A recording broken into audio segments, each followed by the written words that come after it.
Slavery, the original sin of America. Considering how the United States was founded on a frontier and worked for its immense agricultural and material wealth by poor immigrants, securing this labor pool on a vast scale, at low cost, and in a rapid scramble to secure territory from other ambitious competitors, slavery indeed seems a predictable outcome. But how sinful is the practice considering the global nature of slavery throughout history? And if it is sinful, then why is the practice of white slavery almost never mentioned in the modern mainstream academic and media circles, whereas African slavery gets almost exclusive attention? Today we explore these questions with author James LaFond, who has spent countless hours researching the subject with original archival sources, meticulous documentation of first-hand accounts of children captured in the middle of the night in places as far north as Scotland, and in fact is descended from people who were brought over to the original colonies to work with no land to their name and no right to own it for an extended period, violations for which they could be severely beaten or even killed.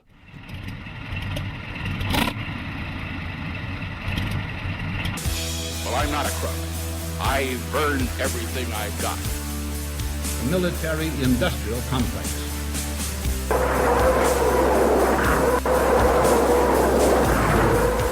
A new world order.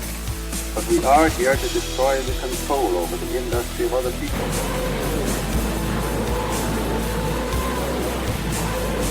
I did not trade arms for hostages. It's been time to deal.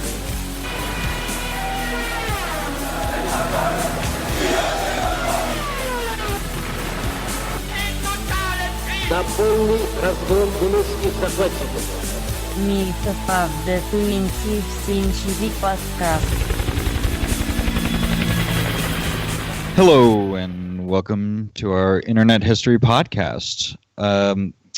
Today we are going to be talking about a subject that, while it's not a specifically 20th century subject, the myth that has been created around it is very much a 20th century myth and superstition.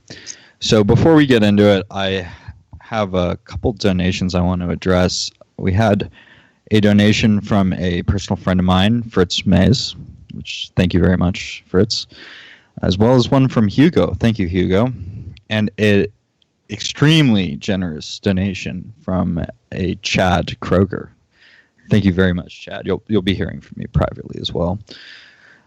And to talk today, and we also had a very generous donation on Bitcoin from the wallet 1NM7 ... Thank you. Thank you, man. Everybody's here today. Hank. Hey, everyone. Alex. Hi, everybody. Hans. Hi, guys. Adam. Hey. And our most frequent returning guest, James. Hello. James LaFond. Now, before we get into the subject, James, is there any updates you want to give to our audience and, fans of your work about anything you've been up to lately and that they should be aware of? I'm in the process of wrapping up a book on the subject that we're discussing today, and it'll be titled The Greatest Lie Ever Sold. So that's my main focus right now. That's a great title, because yes, today we are going to be talking about white slavery and the 20th century understanding of slavery, especially in the American context, and I assume really probably in Western Europe as well, is that slavery is a racial institution, and it was something that Negroes were subjected to exclusively, and that it was because of some kind of racial conception of the worth of a man, etc., that Negroes alone were the ones being bought and sold as human cargo, and we will be dispelling that today. So I think we should start probably at the beginning of, as far back as you like to go, James, to the history of slavery in the European world. Yes. Maybe beginning in Greece. Yeah, and before we're done, Adam told me we had to tie this in to the present day. I was able to identify 12 threads that come through to the present day, some of them trivial, some of them not. I would go back to the Hellenic slavery traditions, because the men that were running the empire that sanctioned the type of slavery we're talking about, their educated class read as deeply as they could in Greek literature. And they actually maintained two types of forced servitude that were present in the Greek world. But in the Greek world, they were not present at the same time. It was an evolution of the form. So early in the archaic Greek period, the name for a slave was based on demos, which is our root word for domicile, and it was related to the family. He was a household asset, he was property, but he was identified with the family as a stepchild, if you will. Then by the time of Alexander, in the Hellenistic period, what we call the Hellenistic period, the term for slave is based on the doulos, which was the unit of currency at the time.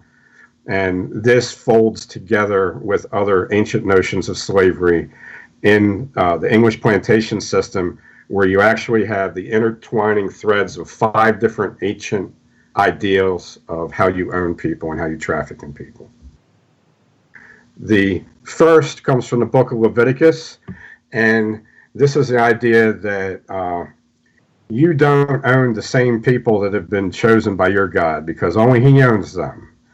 So if your people are in slavery, you must buy them out of slavery. It's all right to own other people, but it should not be perpetual. There should be a cycle when all slaves are freed, and this was pegged at either 49 and 50 or 51 years, and it was looked upon as called the Jubilee, and it was looked upon by people in servitude in America in a later time as a real possibility. But according to AskARabbi.com, they said it was only in force while all the tribes were together in Israel in ancient times. So it was a notion, though, that really served the Protestant people who later designed a new slave system. And the terms of 7 and 14 years became very important, and they follow through all the way to the founding documents of our country. The other ancient notion is Norse thraldom, where you're a slave because you got conquered, and now you're being trafficked. The other idea, which really affected the English a lot because they were subjected to it for hundreds of years, was Islamic slavery.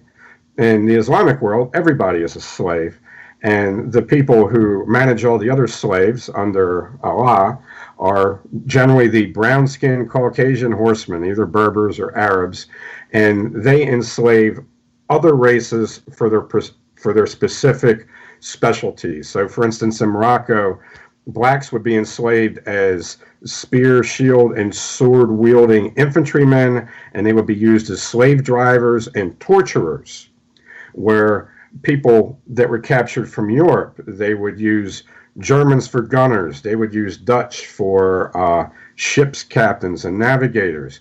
They would, at one point, the Sultan of Morocco, his headsman was a butcher from London that got caught on board a ship somewhere, and he was in charge of chopping off heads for this guy.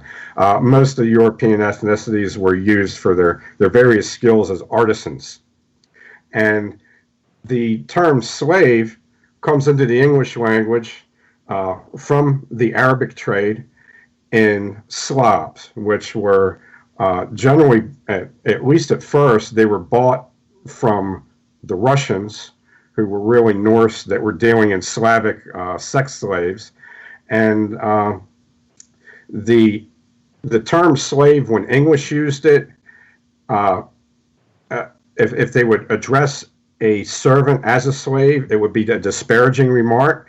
And if they described themselves as a slave, it was in bitterness at their condition. It tells you it wasn't a voluntary condition. So when you see official documents talking about the slave traffic to the New World, you have the masters are calling them servants, and the servants are calling themselves slaves.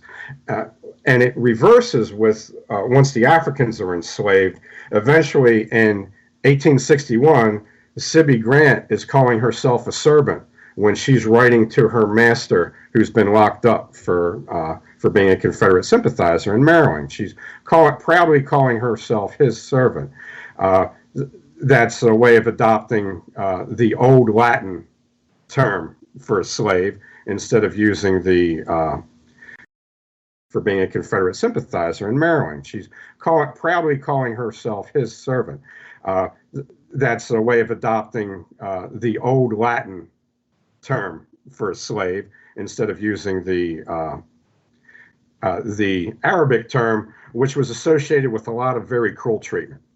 Which brings us to a couple different points I'd like to get into. The irony of that, that this assumption that it's the Negroes who are the slave race, who are the ones throughout, whatever expanse of time you want to imagine, that they were the only ones being enslaved. Well, the etymology of the word is derived from white slaves themselves. So it's very ironic to see this assumption put forward. I'd like to talk a little bit about how it was that the Muslims acquired white slaves. We have, for instance, at the time of Islamic Spain, you had the major transfer points were France and Venetian merchants, and they were trading these slaves for the few things that could be obtained that they could not produce, because at the time the East was not really able to provide anything that could not be found in the West other than basically fine linen. Do you have any thoughts on this, James, as to the major thread going back to the 1300s as far as trading European people into Africa had to do with the gold trade. Europe had a dearth of gold. The mines had been being mined for a long time. So they're trading for fresh gold coming from the border of the sub-Sahara region. And mainly what they're trading for is flesh. Venice was a huge entrepot for this. I found one record of 1 year in which 300 castrated Englishmen were sold to the Turks by the Venetians. This was just disgusting. I have names of individuals who were bought and sold. A lot of traffic going from Eastern Europe to Spain and Italy, where Slavic girls were highly sought for their fair complexion by the Spanish and Portuguese and Italian dons. So in 1453, when the Turks take Constantinople, these guys basically lose their access to their white harem. And they have to start settling for black girls from Africa. So they went from rock stars to rap stars in 1 year in the Iberian Peninsula. So the purpose in trading to the Muslims, the purpose that slaves would be put to, you had men would tend to work the galleys, is that right? And you had women and depends on who. And the Turks bought Englishmen as sex slaves. They would castrate them and use them as sex slaves. Could you go further into the process of castration and the? Okay, for the Englishmen, they would just take the penis off because they were actually being used for sex, and they were harder to get and more expensive. So you didn't want to have to do what you did to the black guys. The black guys were mostly used as eunuchs, and they had their testicles and their penis taken off, and that was a 90% fatality rate. So and the men who were sold in the Moroccan markets were beaten to market by a pizel. The Arabic slavers and their African slave drivers would use a pizel, which was a bull's penis, to beat the male European slaves with, because it was both humiliating and did not blemish the fair skin that their amorous masters wanted to purchase. But again, the galleys, if you weren't a pretty boy, if you didn't have fair skin, you would be sent to the galleys. And they were even doing that in French. The French and the Spanish had galley slaves. I found an Irish galley slave who was rowing he was working the oars of a galley in the Caribbean in the late 1500s. So that wasn't just a Turkish thing. The galley slaves, and also the Barbary pirates, they did their own rowing. They didn't use galley slaves. Those guys would let the oars go, and they pick up a sword and they would board.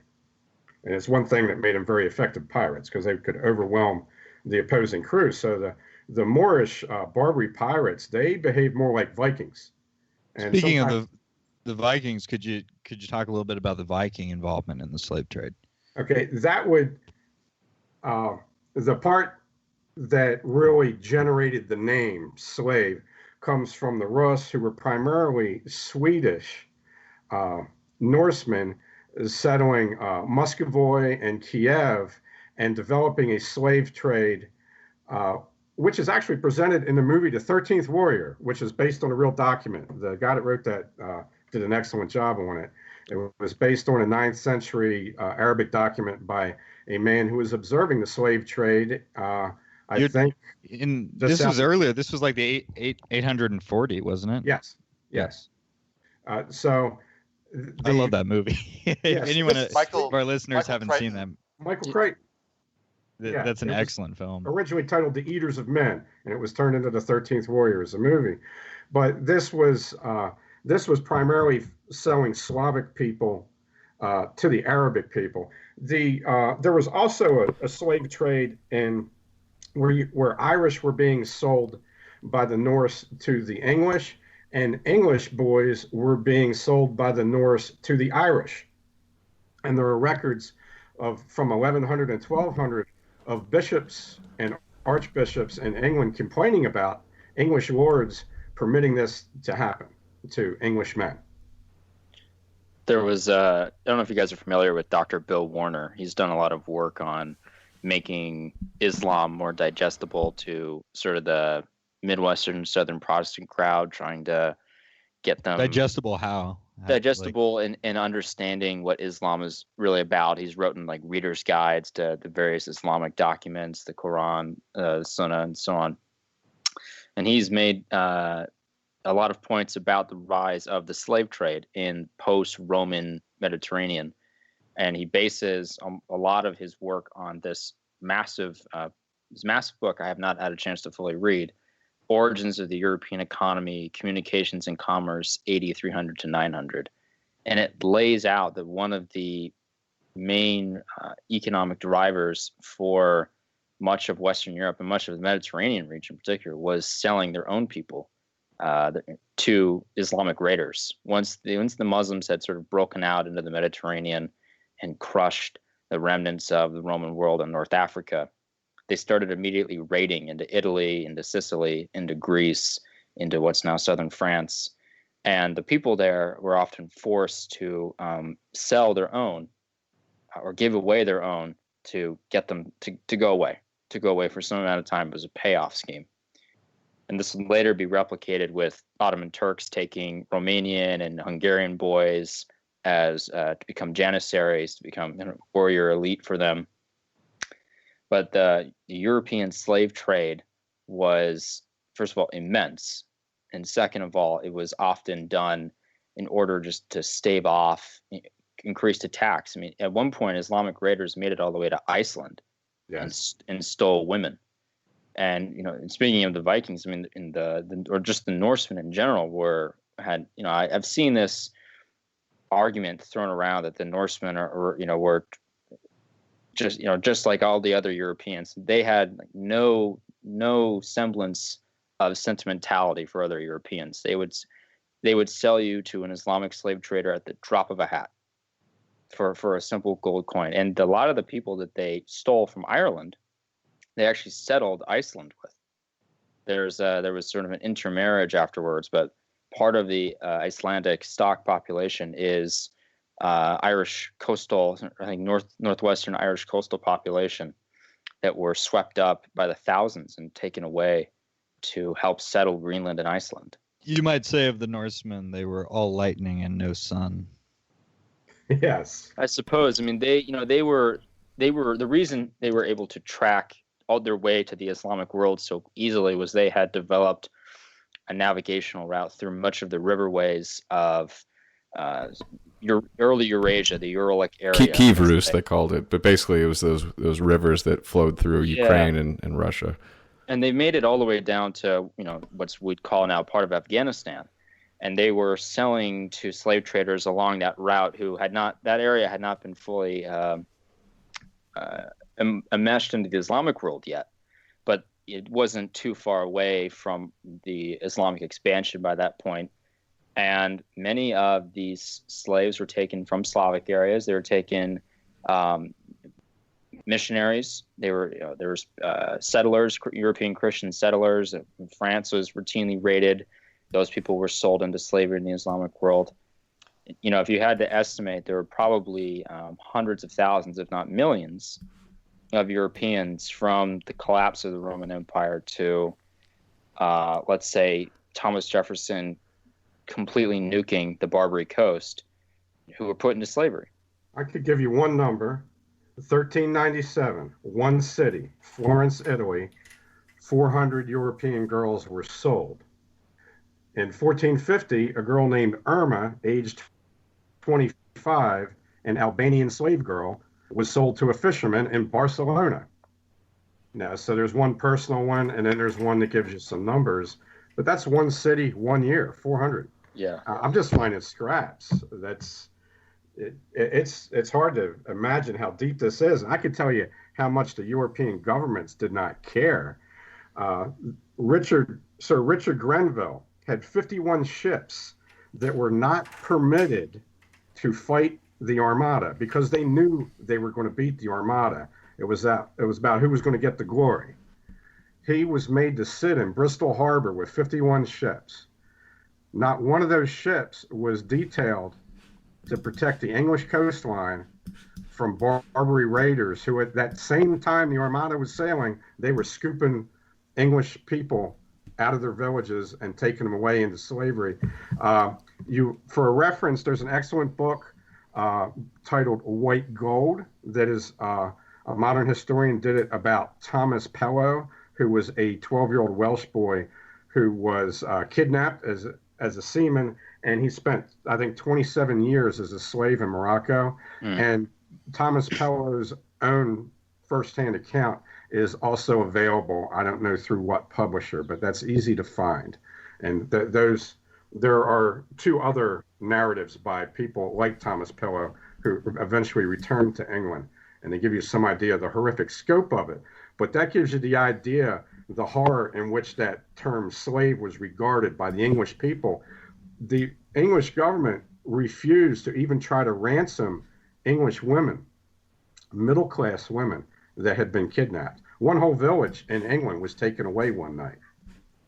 Okay, Before we leave the Swedes in the dust, I would just mention that it seems like every summer somebody finds a hoard, small or large, of Islamic coins in Sweden using a metal detector. And then there's also the famous Ulfbert Viking swords.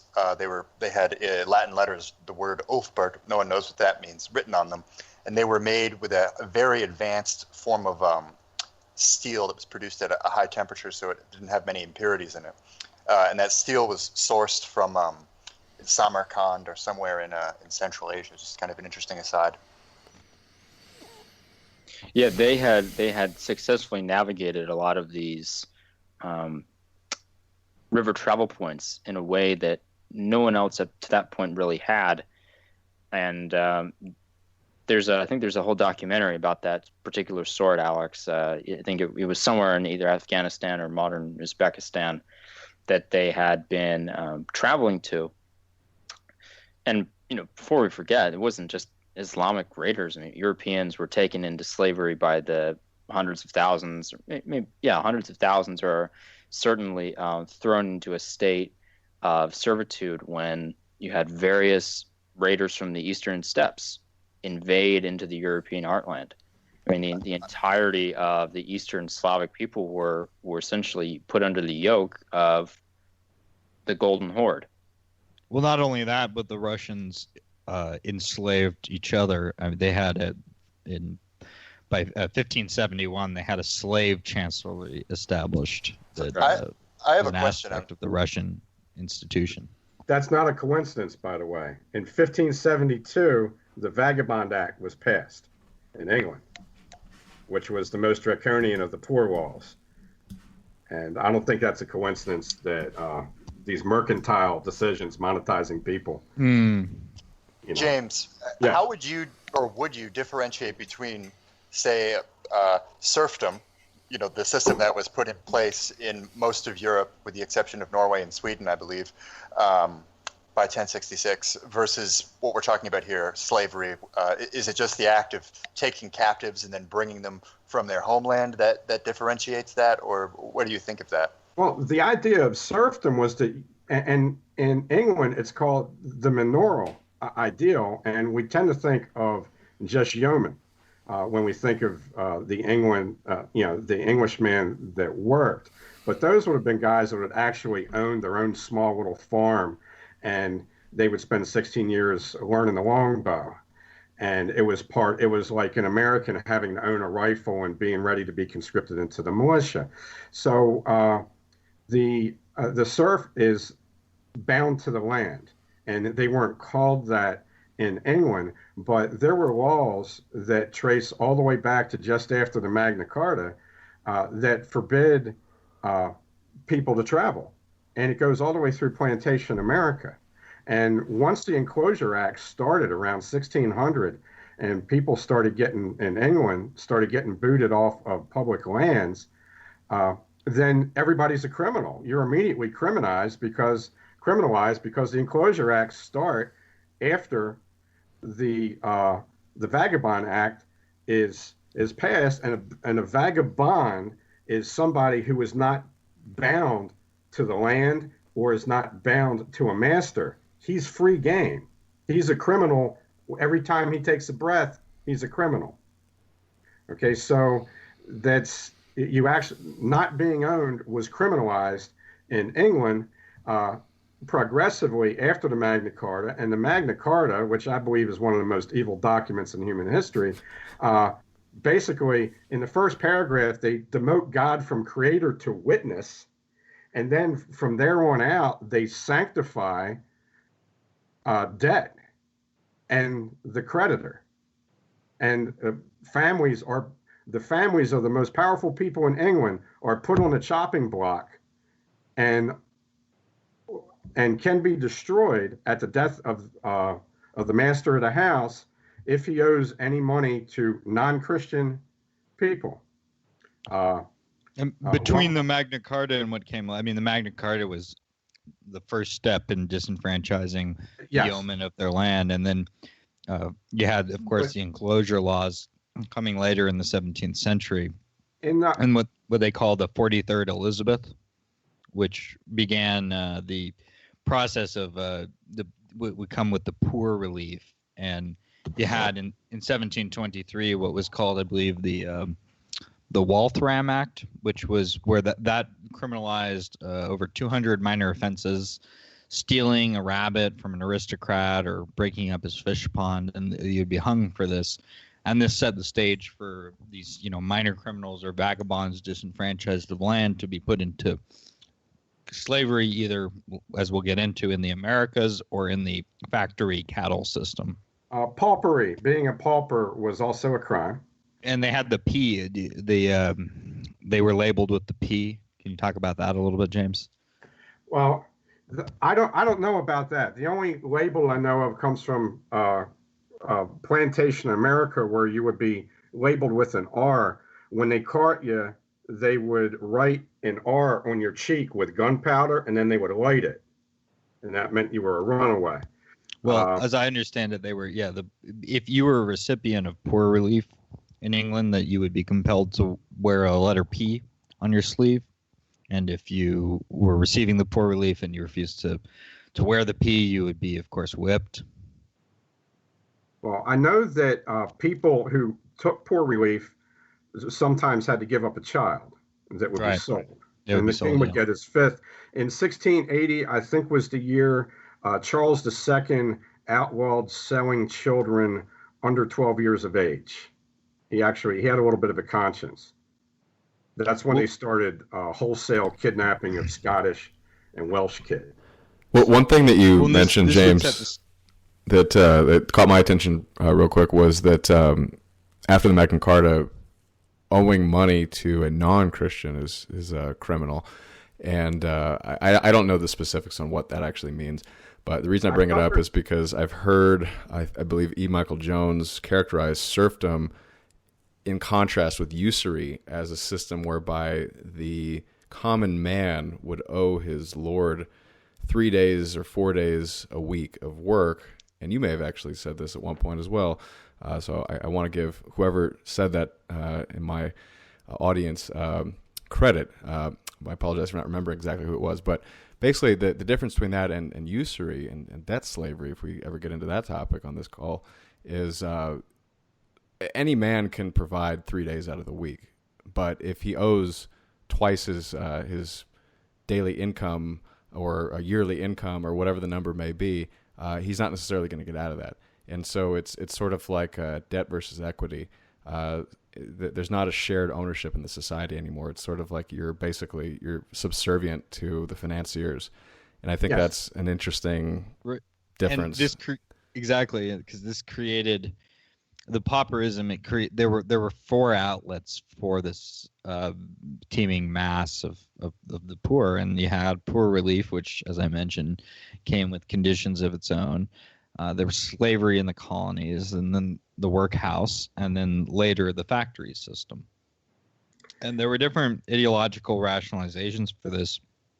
But one thing I wanted to talk a little bit about was the mercantile materialist ideologies that we see from, the English economists and, Malthus and Bentham. And you had, for instance, this is where Bentham's the ideology of scientific social control came from, because it was a rationalization, and he saw that the panopticon of construction and the scientific management of the poor, and the workhouse became a model for this, where the white poor had to be dealt with as a form of animal.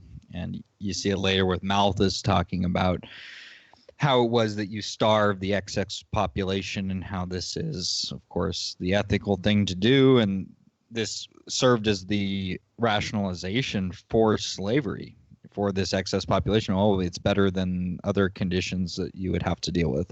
And so this population began to be exported to the New World. And before that, before the colonies proper in America, you had a lot of this population being taken to Barbados. And James, would you like to talk a bit about Barbados? Because I think it was called being Barbados.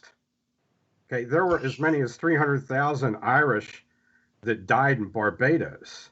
That it was used as an attempt to.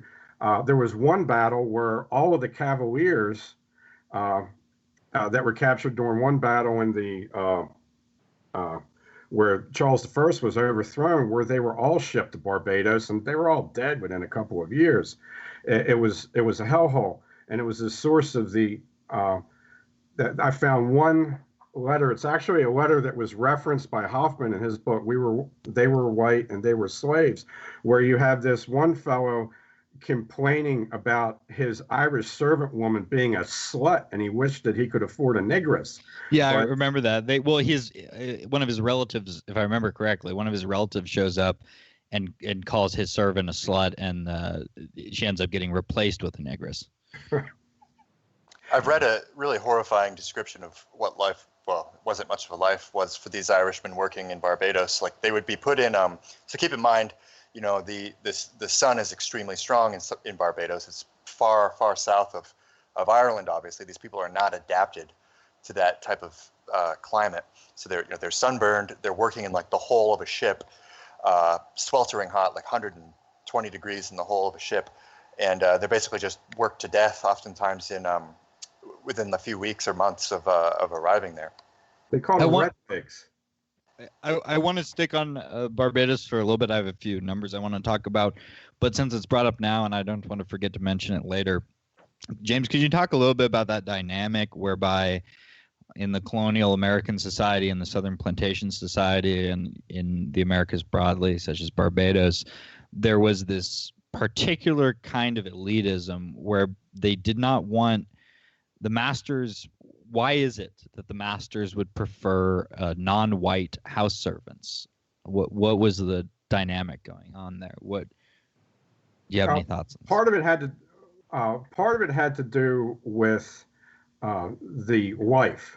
of the master, developing a jealousy, having another fair-skinned woman under her roof. And this found its way into extreme jealousy for light-skinned mixed-race women in later plantation America. So that's one part of it.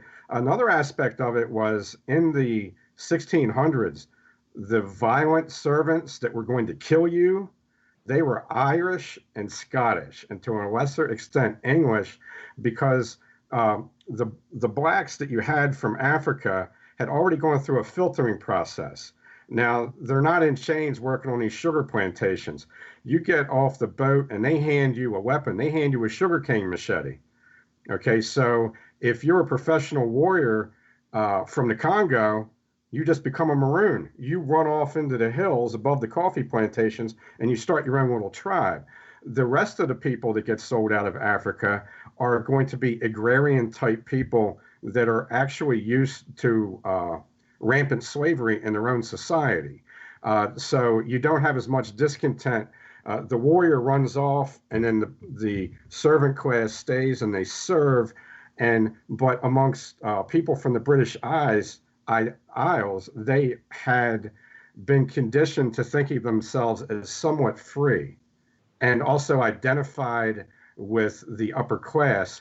And in the plantations, the upper class did not want to be ethnically identified with the servant class. So you really got a virulent form of classism. It was, when I looked at the founding documents of this country, they were not concerned with race at all. The only race they were concerned with was the Indians. And the only mention of a white man in the three founding documents is that he has an obligation to serve as a conscript soldier. And there was no concern at all about colored people. All the concerns of the plantation aristocracy was about maintaining class division. And this makes a lot of sense because you have, and I know you dispute this to some extent, James, but Hoffman in his book contends that whites were treated more poorly than Negro slaves. But the logic is very clear, and you see it today as to who it is that the oligarchs want as a servile mass to rule over, because it seems that if you put a white man from England or Scotland into comfortable, relatively more comfortable bondage as, say, a house servant compared to somebody who's, working labor with an extremely high mortality rate, then they're much more unmanageable. Whereas if you take a Negro from the dark continent and you put them into, it is definitely more comfortable living, then they're less likely to rebel against their masters and slit the throat of the master when he sleeps. Yes, well, also, and the trend from Carolina to New England was to use Negro house servants and to have white field servants. Okay, so exactly. Again, if the Negro misbehaves, he's vastly outnumbered by the whites surrounding him, the poor whites surrounding him, who also resent him because he gets to eat some pork scraps and some chicken feet soup, and the whites only eat maize. The term redneck comes from the fact that these guys developed pellagra because the only thing they ate was maize and water. Okay, right. Where generally whoever worked in the house, which was usually a Negro, they got a little bit of meat scrap. And it's a divide and conquer mentality. Now, as far as who had it worse physically, it depends on the period. In the 1600s, universally, the whites had it worse because they were so much cheaper, and they were used for land clearance and Indian fighting. In the 1700s, it comes close to a parity. Where we should clarify why they were cheaper. It was because the reasons we've been describing is to the conditions in England, the surplus population. Could we throw the numbers as far as what they were going for out there now? Please, yeah. Maybe your big brains can get into it. For this 150-year period, a day's labor by a man generally cost you 1 shilling. There's 20 shillings to the pound. A servant from England, Ireland, wherever, depending on their age and condition and everything, would sell for anywhere between 5 and 15 pounds. So if you buy this person for 7 years, you're going to end up spending about 350 shillings as opposed to spending 3,500 shillings to a day laborer. Okay? So it's an economic no-brainer. You want to buy time-servant people. The Negro is going to cost you between 60 and 120 pounds because of the great shipping cost. You're buying them from African potentates. You're not just scraping them up off the streets of London or beating them up in a bar and dragging them on board of a ship. So this is the Negro is going to be largely treated better because he's very much more expensive. This changes in the 1800s when you see runaway white boys are only being posted with a 12-cent reward, and you have blacks being sold for a lot of money, and they're not costing you anything to produce because now they're all homegrown. Which is the blacks don't begin to get treated worse until the 1800s. Which is an irony, considering that the Fugitive Slave Act was established originally to deal with white fugitives. Absolutely. And so, before we go further, James, I just wanted to, because we're going to forget about Barbados. And Barbados, if you were, if you were to go there today, you would not be seeing poor white workers. But in 1627, when plantation slavery was instituted in Barbados, you had, by the later 1640s, there was 25,000 or so slaves. And of those slaves, 21,700 were white slaves. And the mortality rates here were quite brutal. I mean, 4/5 of the white slaves sent to the West Indies generally did not survive the first year. So go ahead on, say what you have to say on Barbados, and we can move on to the American colonies. Barbados predicts Virginia and Maryland, and was actually the model. It predicted the mortality in Virginia and Maryland, and actually it didn't predict it because they were concurrent. This happened at the same time. The mortality was similar in Virginia and Maryland as it was in Barbados, but what Barbados did predict was the insanity in the Carolinas. The Florida and Georgia are very late arrivals in the plantation game. The Carolinas end up being homesteaded by people out of the Caribbean who are used to running things that way in the Caribbean. And you get a much more virulent type of plantation society in the Carolinas. They all of these places had their own characteristics. I have to say, by 1680, there was a pamphlet put out by an anti-kidnapping advocate. Kidnapping is a term that came into use in Scotland for people who were nabbed, kids that were nabbed and then sold. That's where kidnapping comes from, white slavery. He determined that 10,000 children were being trafficked out of England and Scotland illegally every year. These aren't the ones that were legally sold for which the king got his fifth and the judges got their money. These were illegal kidnapping victims. The legal traffic was probably at least 10,000 people a year out of England, but they're going to the Caribbean and to North America. And out of Ireland, it yo-yos from 2,000 up to 60,000 a year. It's all over the place. I have so far no way of pinning down what a median figure would have been, but there was a real attempt to depopulate Ireland. Do you know what the conditions were to allow for illegal kidnapping? Okay. The best source to read is Peter Williamson's own book. My first book on this subject, Stillbirth of a Nation, is actually, I downloaded the e-manuscript from the Library of Congress. I rearranged the text, and I heavily footnoted it. And he gives you the whole system that was used to kidnap children in Scotland. And he went back to Scotland and took depositions of people who had lost their children. It ranges from a man on his wedding night waking up surrounded by a ship's captain and 4 men, and then being dragged off to never be seen by his wife again, to a child being dragged out of the bed occupied by its parents and taken away and sold.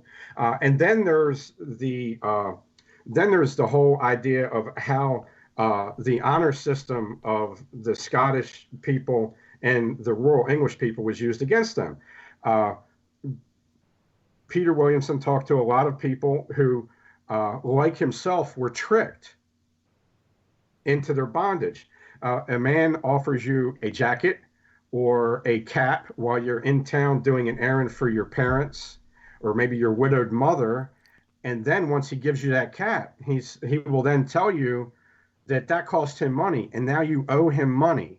But it's going to be okay because you're going to stay in a barn with these other kids, and we're going to have men playing a fiddle for you and playing music, and you can dance. And we're also going to make you a coat and give you a coat. And then you had the whole town of Aberdeen is actually involved in this scheme of defrauding these children, putting them into debt for the clothing that they're wearing and the food that they eat and the music that they dance to, and then selling them at a profit. And everybody in town was getting a cut. God, this is like a Twilight Zone episode. I mean, okay, but are you saying that this is condoned by law? That's kind of what a Twilight Zone episode that spans 600 years.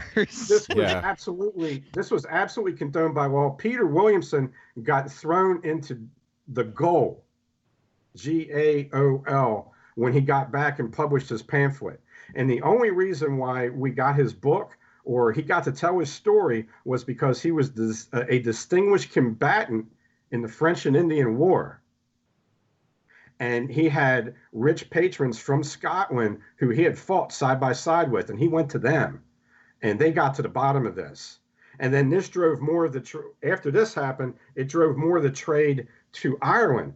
We have Jemmy Annesley was the heir to an earldom in Anglo-Ireland, and his uncle sold him for life.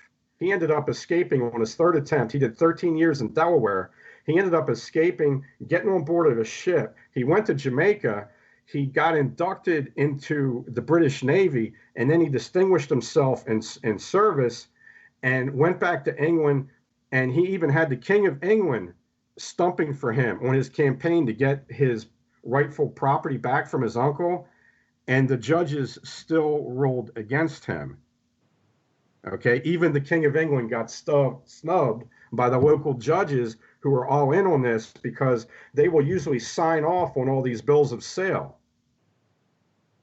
This is where if you're a 3-year servant working for a lord outside of Dublin and you don't do something that he wants you to do, and maybe it's have sex with him, who knows what it is, then he could sell you to a ship's captain. And he'll get the local judge to sign off on this. Well, now the judge took a cut of it. The judge has got to support this activity in the future. It's like joining a mob or a gang by committing a crime. Now you're in the fold, and you've got to stay in the fold. And then the ship's captain takes you to the plantations. That's what they called it. They never called it America. They never called it the colonies. They called it the plantations. And he would sell you for what he could get for you. And whatever he sold you for, that would get translated into time served. It could be anywhere from 3 years to 31 years. Okay, and the process, the terminology, and everything is very interesting. Well, I think that's an appropriate time to start talking about this concept because I do want to get further into the conditions of slavery in America and the plantation system for European slaves, but so much mythology has been created in the post-war order about all this stuff. And one thing you hear commonly is that blacks were slaves, whereas whites were indentured servants. Which is completely fucking dumb. Okay. Well, it's disgraceful and it's a lie. And it's perpetrated probably largely due to the culturally alien ethnic groups that rose to power after the Second World War. But James, can you please talk about this idea of indentured servitude and why it is in fact slavery and not some kind of fucking cushy deal? I mean, yes, I can say for my part, there were whites from England. There were Englishmen who secured their passage to the New World based on kind of a work contract. That did exist, but that there was something quite different that's known as indentured servitude. When even if it's not explicit slavery, one thing that I found that would frequently happen was that they would be given these sort of Byzantine contracts where they would be indebted by the time their long-term servitude, that I think it was actually that 7 to 14 years you mentioned earlier, when that was exhausted, they would find themselves in debt once again and perpetually. Yep. Okay. Please go on. Guys, let's think about the economy. Let's say you're a carpenter and you got sold as a carpenter. And in the best case scenario, if you were an apprentice to do 7 years as a carpenter's apprentice, first of all, the guy that you're working for can legally beat you every day and give you up to 30 lashes a day.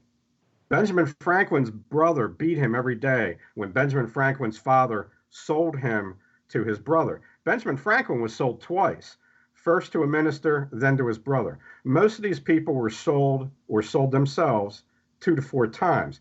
So if you were a lucky recipient of a contract from an honest master, and he released you after 7 years with your tools, he's supposed to let you keep your set of tools. Then what are you going to do? Are you going to charge him a shilling a day for your work so that you can live? Or is he going to buy another guy and pay a shilling a month for him? He's going to pay a shilling a month for that guy. So a lot of these people in a position where they have to sell themselves back to the same guy. And sometimes if you ate anything other than the food that was issued to you, that would get added to your crime. If you were a woman, I found court records of this in Maryland and Virginia. If you were a woman and you became impregnated, you broke the law. You damaged yourself as property. That goes on to your sentence, right?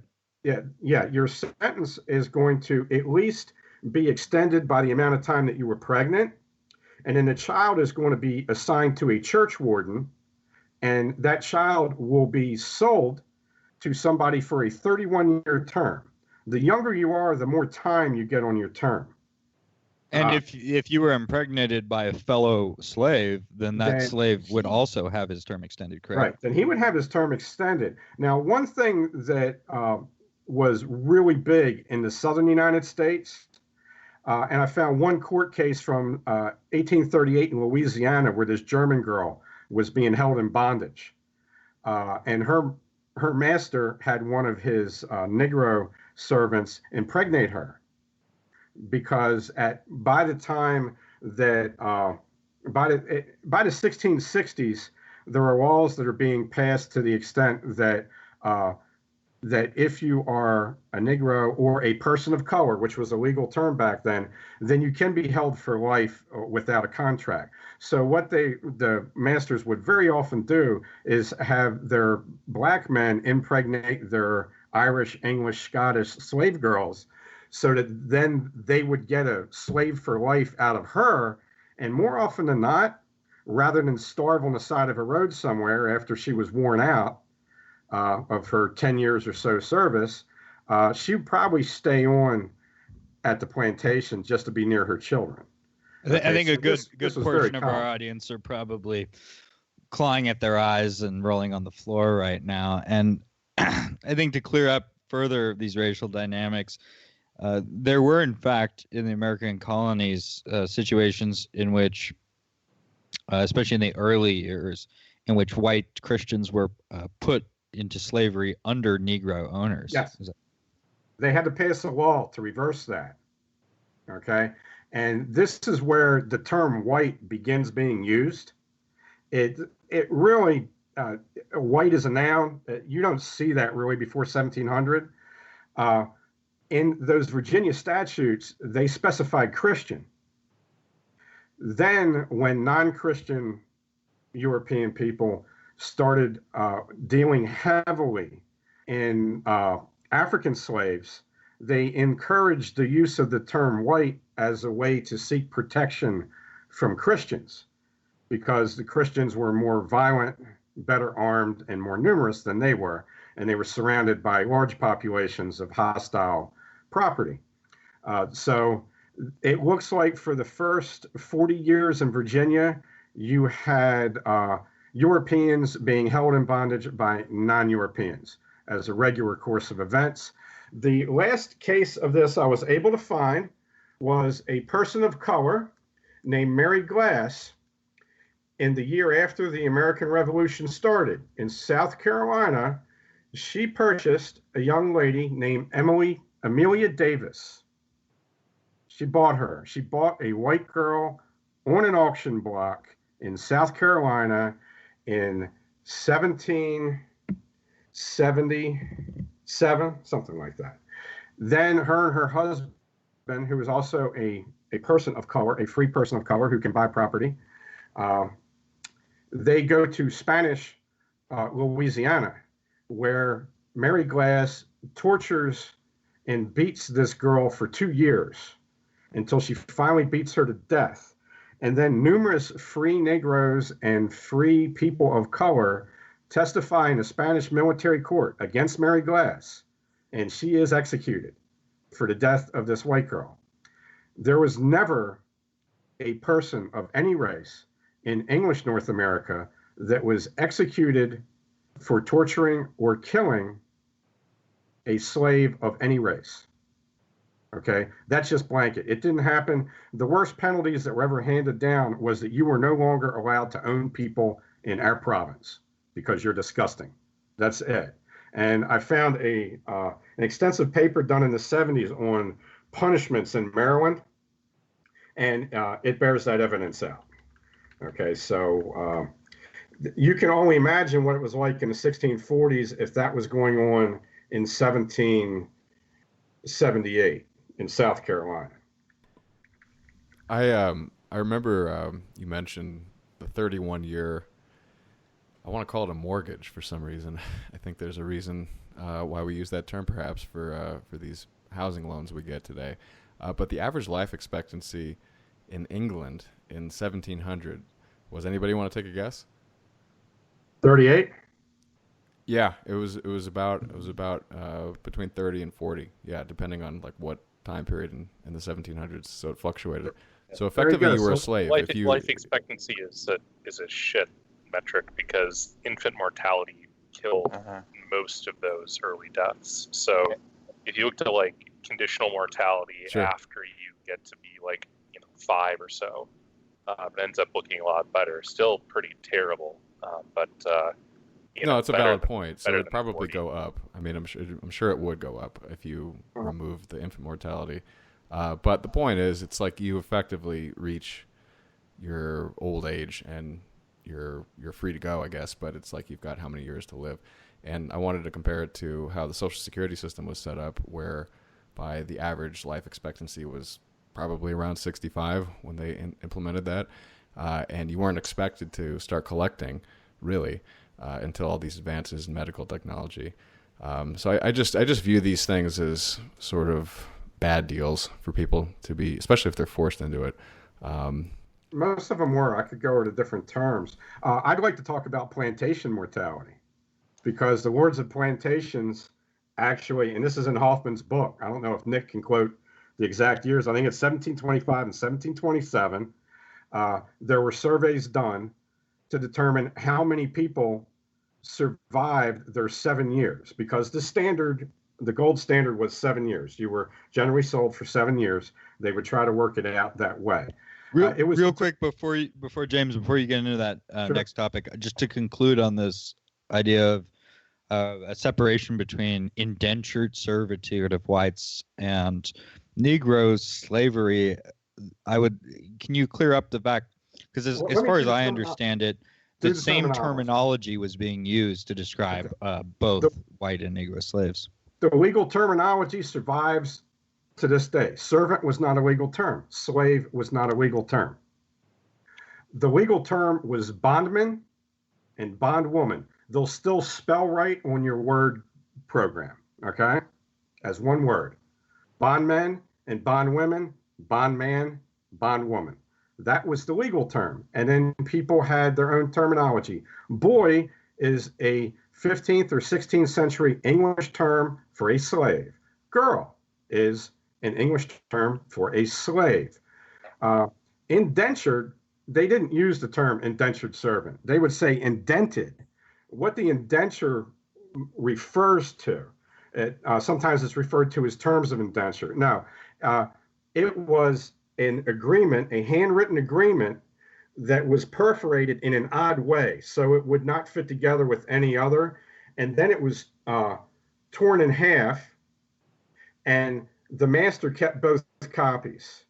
And when you worked out your term of service, and they called it a term of service, they didn't call it your indenture. When they would say an indented servant man has run away, and he looks like this, and his name is that. Okay, then he would give you your half of the form, and in case there was ever a question as to whether or not you were released, they could return you to him, and then he would have his half of the form, and you could put them together.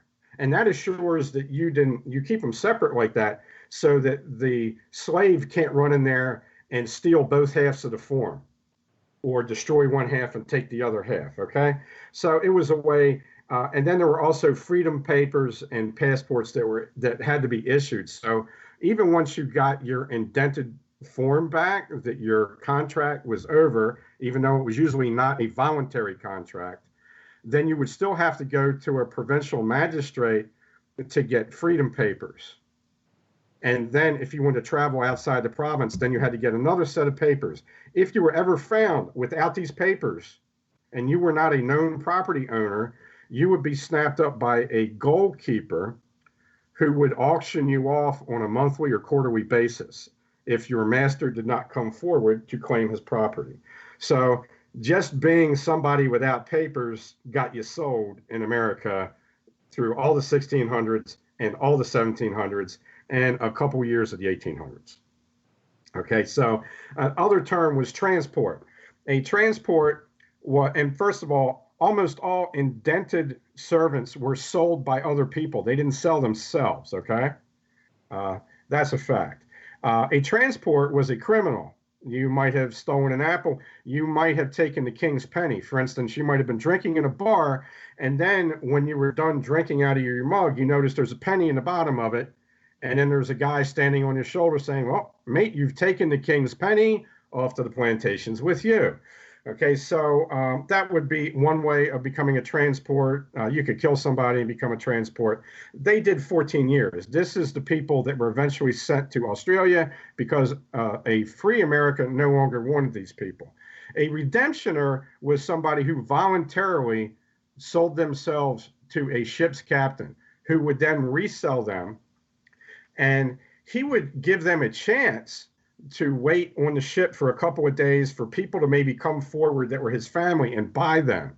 Okay, so when they say indentured servitude or indentured servant, they're really talking about a redemptioner. And redemptioners are very rare in the runaway record. Then there's the apprentice. Your father usually sells you when you're an apprentice, and you can be beaten every day. It's perfectly legal. In fact, Thomas Pello's parents sold him to his uncle. And his uncle, who he loved, beat him with a cat of nine tails every day until they were captured by the Moors. You might also be a hoe wife, H-O-E, which means you're going to work in the fields and you're going to provide sex for the guy that owned you. That was a common thing in Maryland and Virginia. You might be a headwright servant.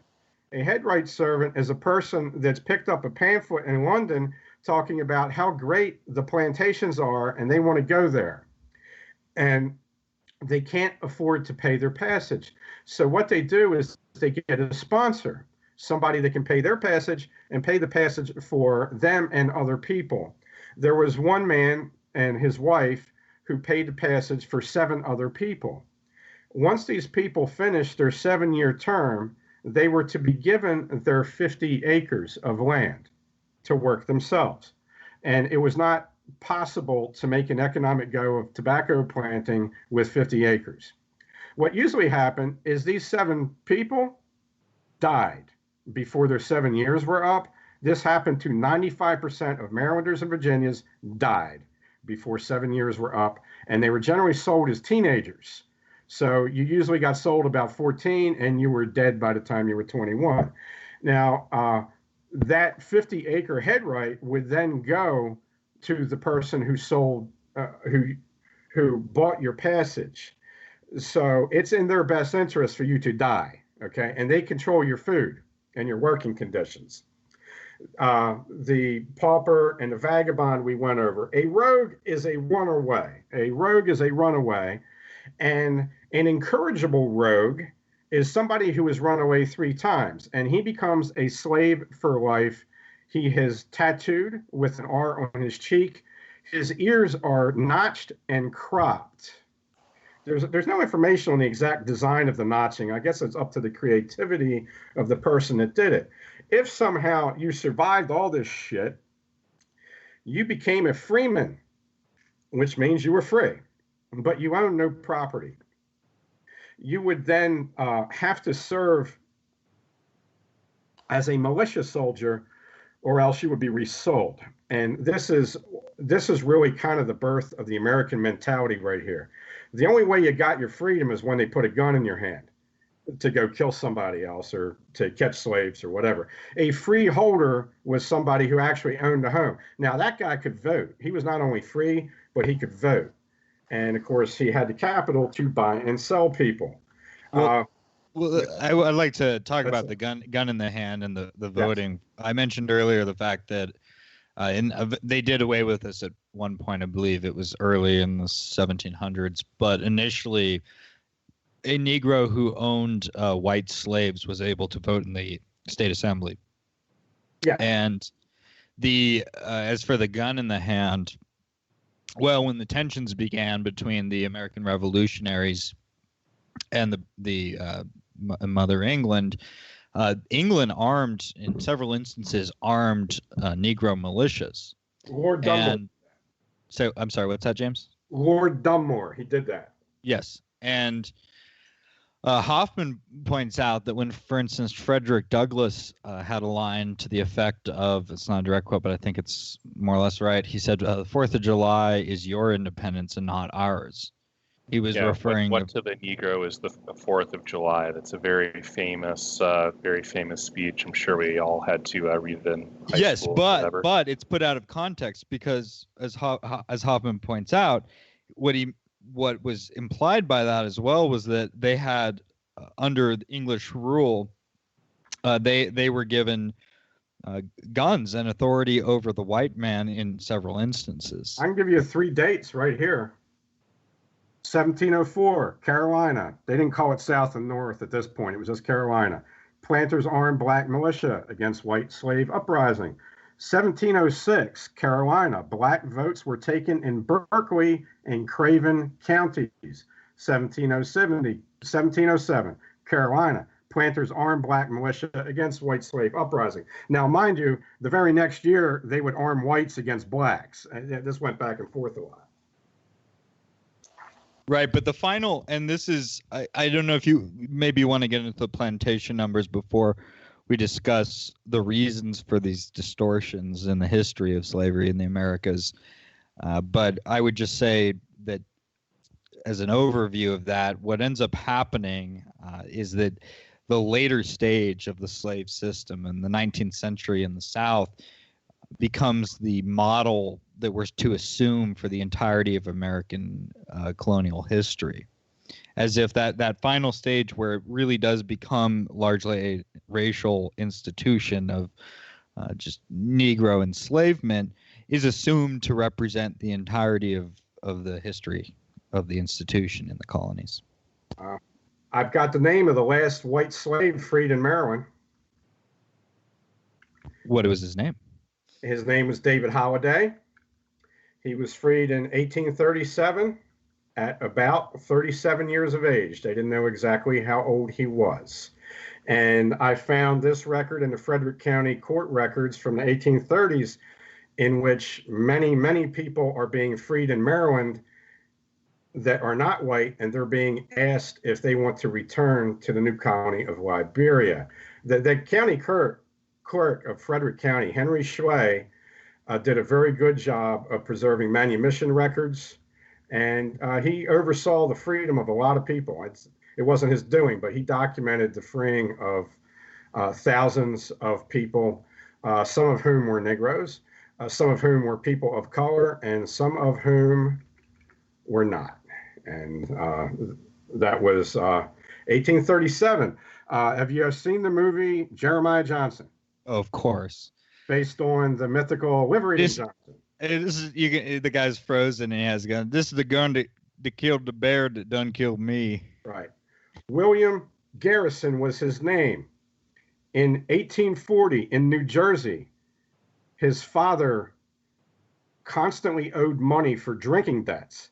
He would beat William on a daily basis, and then he would rent him out to people. And William would work as a slave for other people to pay off his father's drinking debts until he ran away to become a sailor.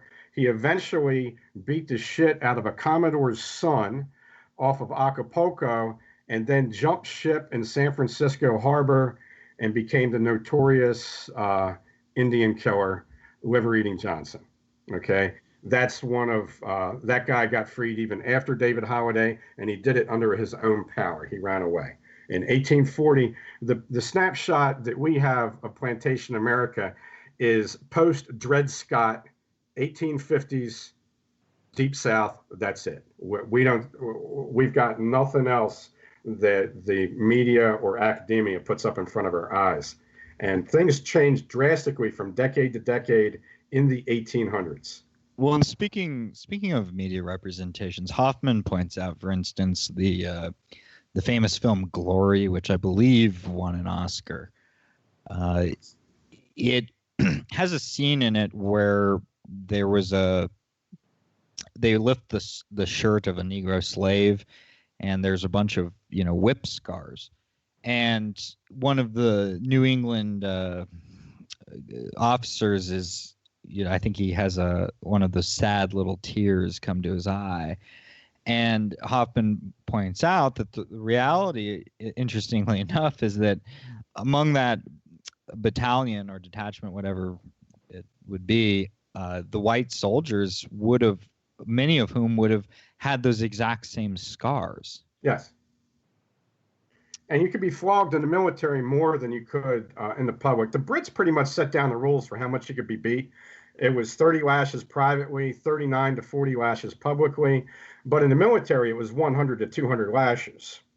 It was brutal. The most ill-treated slaves of the era were conscripted seamen in the British and American Navy. Now, I must tell you that during the Civil War, while we're on that subject, and we'll divert back, I'm sure, Nathan Bedford Forrest, in his personal escort company, the best cavalry unit in American history, he had 7 Negro troopers, including a chaplain. One of them was a chaplain that fought for Nathan Bedford Forrest during the Civil War. There were actually a decent amount of Negro Confederate soldiers.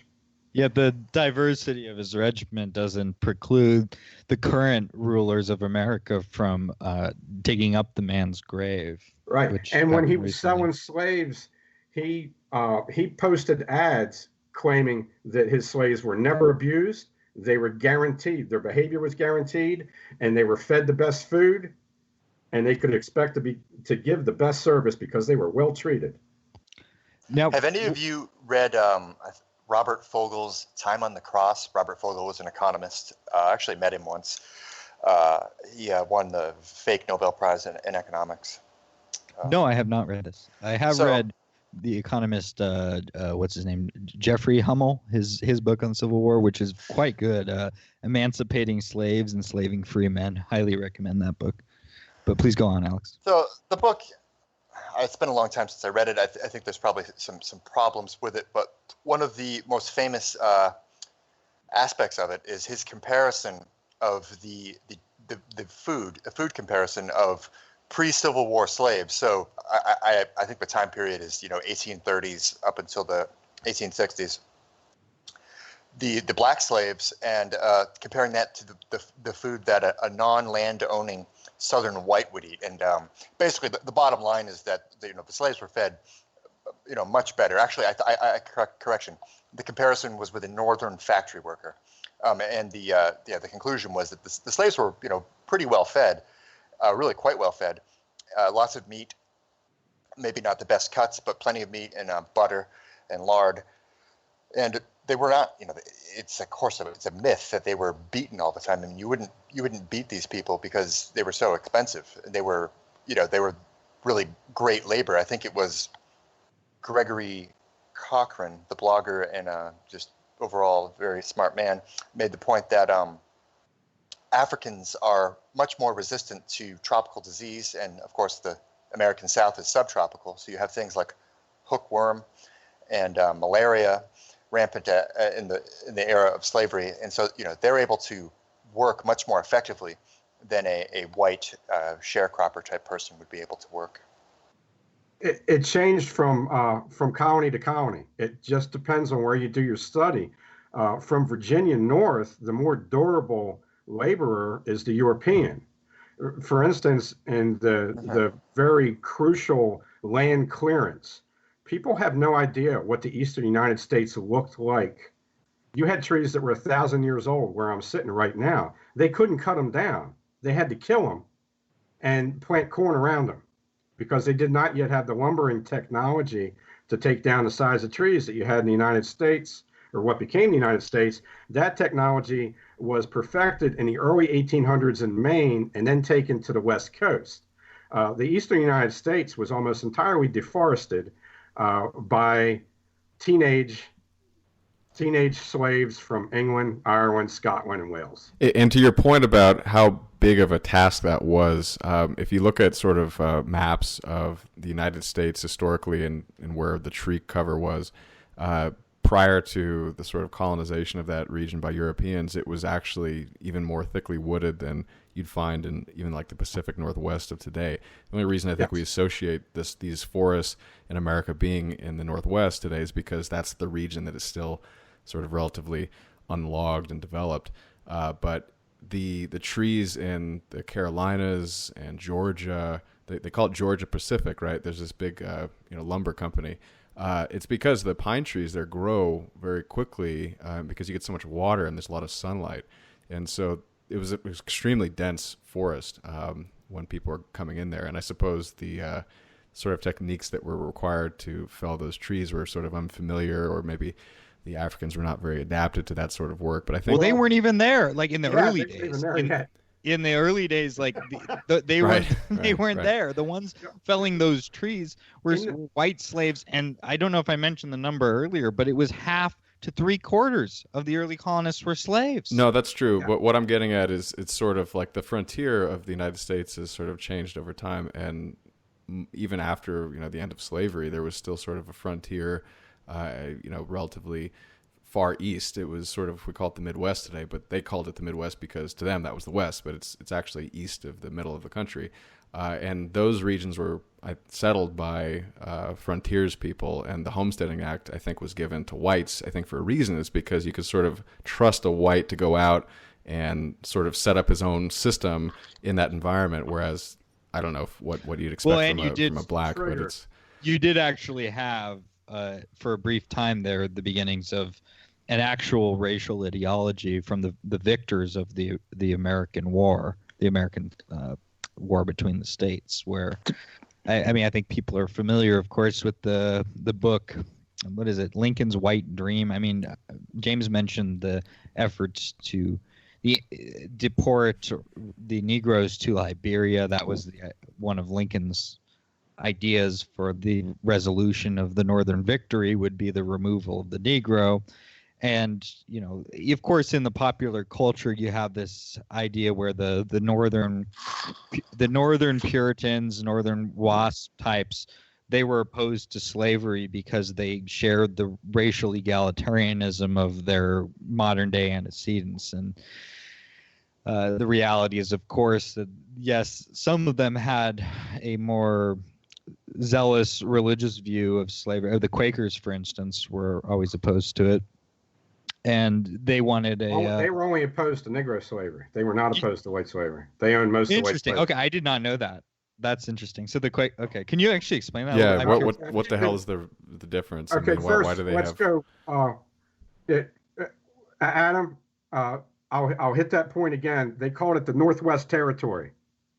In 1787, all those poor white people that actually went and fought the Shawnee Nation to take that area, they passed the first anti-slavery law, and it was struck down by the Continental Congress when they were writing the Constitution. Because most of them were escaped slaves, most of them from Pennsylvania. Now, the numbers in Pennsylvania, I'm reading the posthumous biography of Benjamin Franklin by Thomas Jay, in which this loyalist holds a posthumous debate against Franklin because he was trying to convince people not to go to America because it was such a bad deal. And he was trying to counter some of Franklin's speeches, trying to get young Englishmen to come over. And he points out that in Pennsylvania in the 1780s, people were being sold at the county courthouse whenever the county courthouse was in session to pay off their grocery bill. Okay, of 425,000 people in Pennsylvania at the founding of this country, Thomas Jay, who was on the ground, claimed that there were 200,000 unfree European people, and a great many of those running away. He called them renegades, and he hated them because they lived like Indians. And at the same time, your Indians are predominantly Caucasian by race at this point in the 1700s. In Philadelphia, while George Washington is doing business in Philadelphia in the 1780s, it is against the law to hold a Negro for more than 6 months. In the same state where it is legal to hold other types of people for 31 years. Okay? So what Washington used to do, he was in the process of trading in his Negroes for Rhinewinders, okay? And there's even an illustration of this. Washington was a great guy. He beat his own slaves. I mean, he was a tough customer. And he had a lot of Bill Clinton in him. Every 5 months, he would march his Negroes south into Maryland and then bring them back again so he could get them, like, refreshed and then get another 5 months on them so he can keep them there. But he was getting sick of this shit. And I found out about this because this person of color who's a college professor wrote a book about this Negro woman who ran away from Washington, and she used this month-long window to get to New Hampshire and get married. Okay, and her wedding announcement was like on the same page as her runaway announcement that Washington posted. Okay, but mind you, at the same time that you have this going on, you've got 200,000 whites in bondage being held for between 3 and 31 years in the Quaker state of Pennsylvania. The Quakers designed the modern prison system as we know it. Now, they believed in solitary confinement, for instance, and we're like the only country that uses it to any extent. Now, if we take a snapshot back to 1727, to the port of entry for Pennsylvania slaves is the port of Newcastle at Wilmington, Delaware. In the parish of Wilmington, in 1727, there are 50 registered Negro servants in the whole parish. In that same year, 2,400 Irish were sold. They're mostly bound for Pennsylvania. This panicked the Quakers so much that they put a 15-shilling tariff on every Catholic that was sold at the port of Newcastle. Okay? Despite this, the very next year, 4,400 Catholics were sold at the port of Newcastle. Only half of them Irish. The other half were Rhinewinders. Okay, they were Catholic Germans. So this is 1727. There's this vast disparity. The servitude in the North is all white, and except for your house servants. You had armed black men fighting alongside Indians and white men in King Philip's War in 1676. After the war, though, they were disarmed. Indians and Negroes were disarmed by the Congregationalists after this war ended. Okay, and this weirdly goes into the Salem witch trial thing and everything, which had stuff to do about former servants and stuff. Like this white dude that was a former servant who turned into like this Charles Manson guy. And so that was a real bizarre episode. But if you get to New England from 1630, Thomas White writes the Planter's Plea, describing how you use the book of Genesis as a model to fight Satan. Satan is personified on earth by the forest. It is uncultivated, unconquered land. It is evil. It is the devil's home, and his heathen demon children live there. And so the sacred mission of Christian Congregationalists in Pennsylvania and New England was to kill the forest. And it took them a couple hundred years to do it using largely child slave labor. They were lucky. Every time some Scottish army lost the battle against the English, they lucked out because they got a bunch of strong men, okay, that could do hard work and also fight Indians. Okay, but, it was the only place where you could see whites and blacks treated and used in the same way is Virginia. Virginia is really the place to study. Plus, it's really the first developed. Carolinas were developed on the Barbados, Jamaica model. Virginia and Maryland were developed on the same model. And then the Congregationalist model was farther north. And New York's like its own weird mercantile thing. So these are all very different. By the way, there was a motion made at a state assembly or a provincial assembly meeting in 1751 in Georgia that no man should be able to vote unless he owned at least one white man. And this is, again, an early use of the term white, where generally you would say English, Irish, or whatever. Okay. I hope I didn't go too far afield there. No, this is great. Alex, please go ahead. Thank you. So, James, you'd mentioned, I think, in the warm-up that Pennsylvania destroyed their slave records. I wonder if you could tell us when that happened and maybe anything else that might be interesting about that. Okay, I have actually 3 people who are assisting me in this research. And the one guy can't go by his real name because he's got a real job. He works in the medical field. And he's been taking me to museum, and we've been searching archives. By the way, I was recently at the Indian Steps Museum. I was asked if I was an American Indian by the lady that was the curator of the museum, because I knew so much about the American Indians. Okay, but the remaining records, the remaining indentures, okay, that were used by the Quakers used indentures heavily. And now, since Philadelphia was the center of publishing, and Ben Franklin was involved in this, a lot of our historic records of runaway whites are of indented people, because it was a real Pennsylvania thing, okay? The lady at the Lancaster County Historic Society told my research assistant that the records were destroyed, that all the individual indentures were destroyed, but that a couple of them are still kept in some county museums. County historical societies are pretty big in Pennsylvania.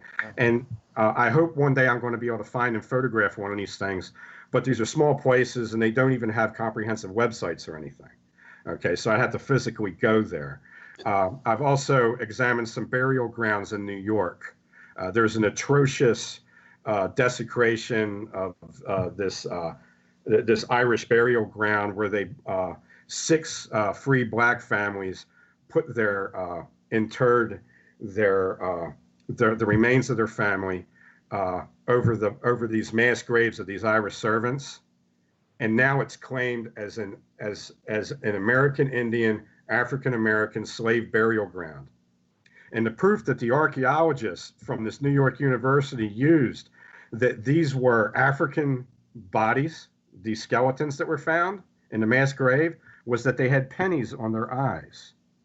And that in her mind, since this occurred in one known free African American burial ground, the pennies on the eyes, apparently she didn't read the Iliad. Yeah. Okay. She actually thought that this was an African tradition, as if they had pennies in Africa. Okay. That's how bad the history is.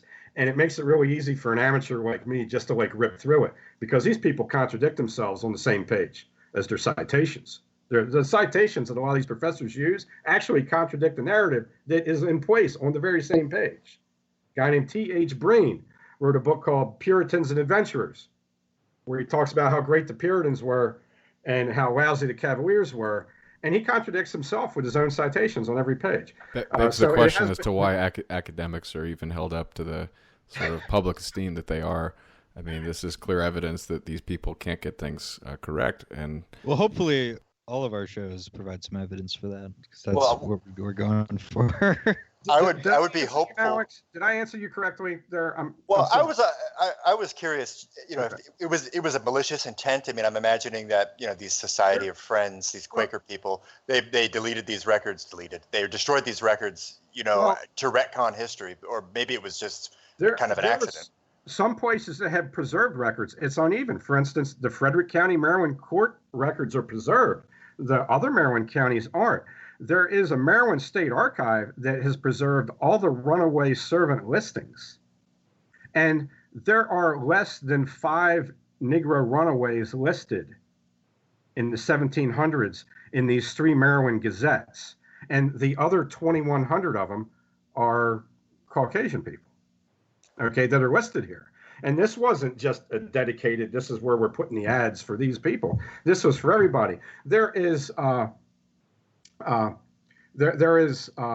are ads where you have a Negro man that's being held alongside some other runaways, and sometimes they're breaking away. What became a very big problem was the rising literacy of the slaves, and particularly when you were trafficking in doctors and school teachers. I am right now writing a novelized version of the life of Thomas Hellier, who sold himself as a school teacher and ended up being sold as a land clearance slave instead, and then he murdered his owners. And he was executed near a plantation called Hard Labor in Westover, Virginia. And he actually gave his confession the night before his execution. It remains in the form of a book. A nice man from the Library of Congress was very impressed with Lynn Lockhart's sweet voice, and he sent her the manuscript that otherwise wasn't supposed to be released, and she sent it to me. So I'm using for that book. But there's a lot of documents that are actually that people have gone out of their way to preserve, and they generally just get mischaracterized by the academics that are in charge of sorting the information out. Pennsylvania is a rare state where they actually just destroyed these records. But that was such a dirty state. In my opinion, it was the worst slave state. South Carolina is probably second. And one reason why it was the worst slave state is they were the best. They didn't have very many uprisings. I have a speech by an Indian, by a Delaware Indian, at the outbreak of the French and Indian War, who castigates the Quaker Assembly for being women and not men. He cannot fathom how there could be 30,000 white men around Philadelphia and not one of them has a gun. The Shawnees were the only people armed. Okay, what the Quakers did is they made a deal with the Delaware Indians to be their slave catchers and their border police. And then the French bought them off. Only 300 Delaware stayed loyal to the Quakers, and the rest of them went over. And there's this massive slaughter of Irish and Scottish servants that are living out, clearing the woods, and they just get slaughtered. None of them have any guns. In Virginia, in the most crucial year in pre-American, North American English history is by far 1676.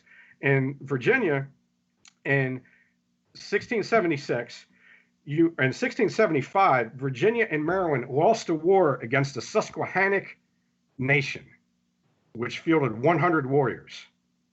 They defeated a combined 1,000-man force of Algonquin Indians, 200 Algonquins, 300 Maryland militiamen, and 500 Virginia militiamen. These 100 guys kicked their asses and terrorized the entire plantation of Virginia for a year, until they killed enough people to equal 10 times the number of their chiefs that were murdered at a parley.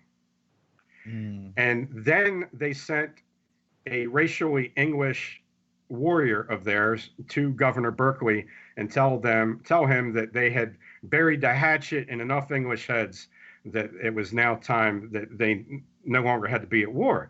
But mind you, there's only 1,000 men with rifles in Virginia when there are 46,000 people living in Virginia. 2,000 of them are Indians. 2,000 of them are blacks that have been trafficked out of Barbados, and they're English speakers. And they, some of them get along very well with the master class, and they're their prized house servants. Some of them who have been mistakenly put in the fields with these Irish and Scottish, a lot of the Scottish guys are POWs from the Battle of Monmouth, I think. They have a good command of English, so they can communicate with the white slaves.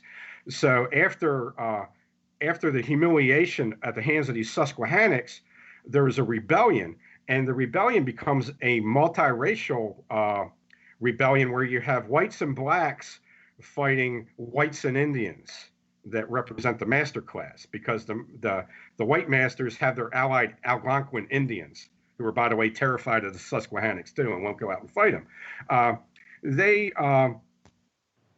They burned Jamestown to the ground.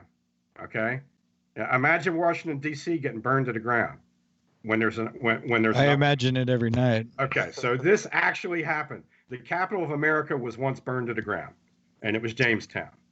Well, and D.C. in the War of 1812, I should add. Well, that was another sovereign power that did it, you know. Yeah, it was another sovereign power, by the way, employed Negroes in its army to do it.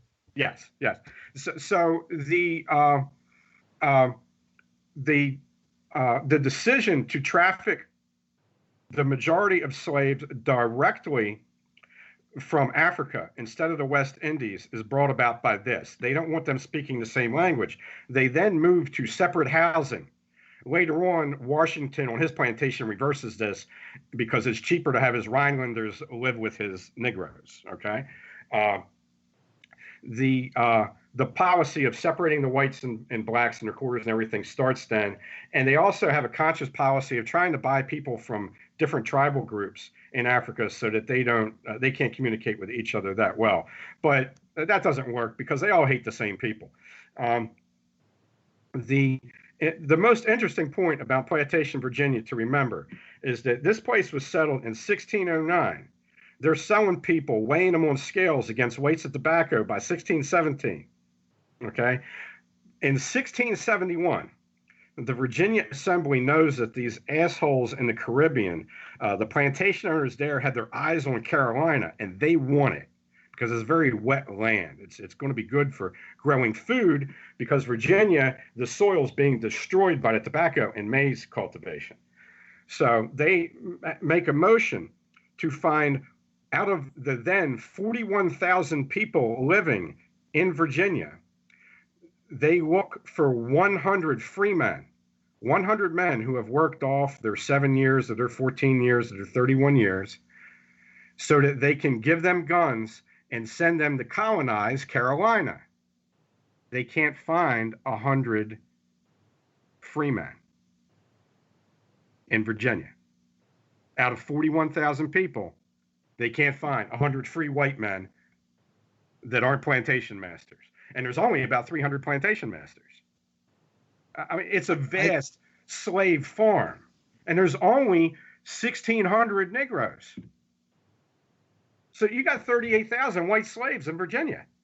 You can't find 100 that you can give a gun to. But what happened 5 years later, something happened, and I'm not sure what it was. The professor that followed it thought it was something to do with the food supply, maybe more pork, okay? But by 1675, 4 years later, you actually had like 1,000 free men, but Carolina had already been snapped up by somebody else. So then you got this little revolution that lit up. I'd like to spend the next however long we want to do until we close doing kind of a round, because I think James provided. I mean, James. Sorry about that. No, I this is extremely valuable. James is an expert on this far beyond what the Zog academics can provide. Dude, this was an accident. I was writing a science fiction novel. Well, most great discoveries occur by accident. But anyways, there's a couple lessons I want to take from this, and I want to go through the roundtable of everybody on how they think about contextualize the modern myths that are told about this based on the history that James has provided for us. And one thing I want to do, I'm sorry, but I have to do a brief polemic against a ideology that I have a lot of distaste for, and that is you see it on the dissident right, which is there are certain segments of, I guess, white nationalists who are Americanists, and they like to meme America as a white nationalist country. And I think the past hour and a half or so, however long it's been, should easily dispel this notion that America was basically what they've done is they've taken the myth that has been told by the post-World War II academic establishment about the Negro as the slave race. He's the slave, and he's owed that due solely, and the guilt and responsibility of the slavery of the Negro lands on the white man. And that has been, I think, effectively shown to be a complete lie. And I think what this group of people do, they're the people who want to, insert themselves into the modern political problems as representatives of they're the true heirs of the American experiment. America was made for the white man. They're citing the citizenship being restricted to free white persons of good character. Yeah, right? They're the flip side of the same coin of the post-World War II academic consensus on slavery. They embrace that as, it's a good thing. America was a white man's country. Maybe slavery was a bad thing because it brought the Negro here or whatever. That's the extent to which they'll go to. But they can't. And look, we didn't talk about the Jewish involvement in the slave trade in this episode, but I don't think it was appropriate to do so, because I think the more important lesson here is the extent to which European nations were complicit in the white slave trade themselves. That's not to say there wasn't heavy Jewish involvement in slave trade, but we'll leave that for... The Jewish slave shipping, they were involved mostly in the shipping. Even Hoffman has not been able to find significant evidence of their involvement in the white slave trade as it being out of proportion. No, it's the Negro slave trade that they were involved in. They dominated. Yes, exactly. Yeah, no, it's not. It wasn't the white slave. Thomas documents that in his book, The Slave Trade, which is a standard text on the subject and it's very good. There were, of course, however, a lot of Jewish involvement in the slave trade through Muslim Spain. But again, that's another subject. Yeah. But anyways, my point is that this idea that America was a country founded for the benefit of the white man, it's quite absurd considering the conditions in which most white men were brought to the colonies.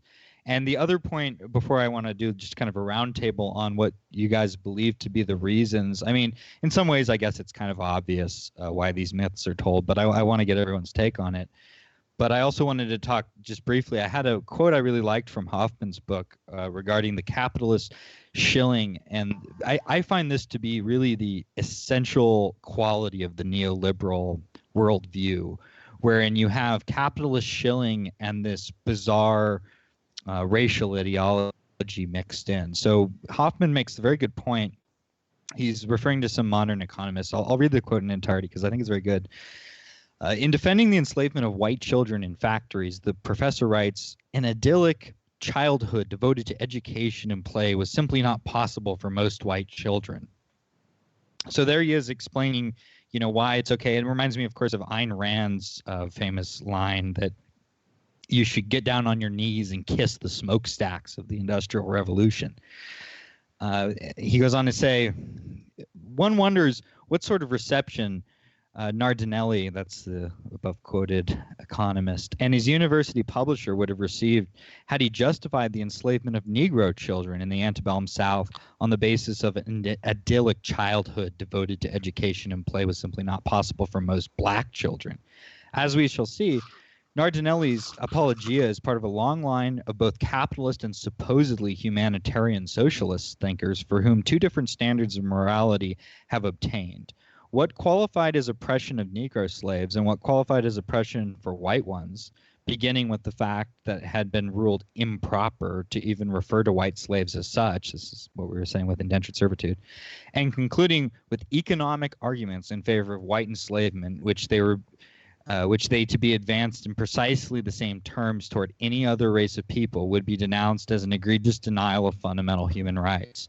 So white slavery and the conditions that whites had been put in through to the slave trafficking to the colonies and the factory farms and poorhouses back in England, those are considered economic necessities, whereas the enslavement of African Negroes is some kind of a great human rights disaster predicated on some backwards view of racial equality or something of that sort. So that's my piece, and I'd like to throw it around the table here and get everyone's take as to where it is the kind of thinking that we see about slavery in the past comes from in the post-World War II era.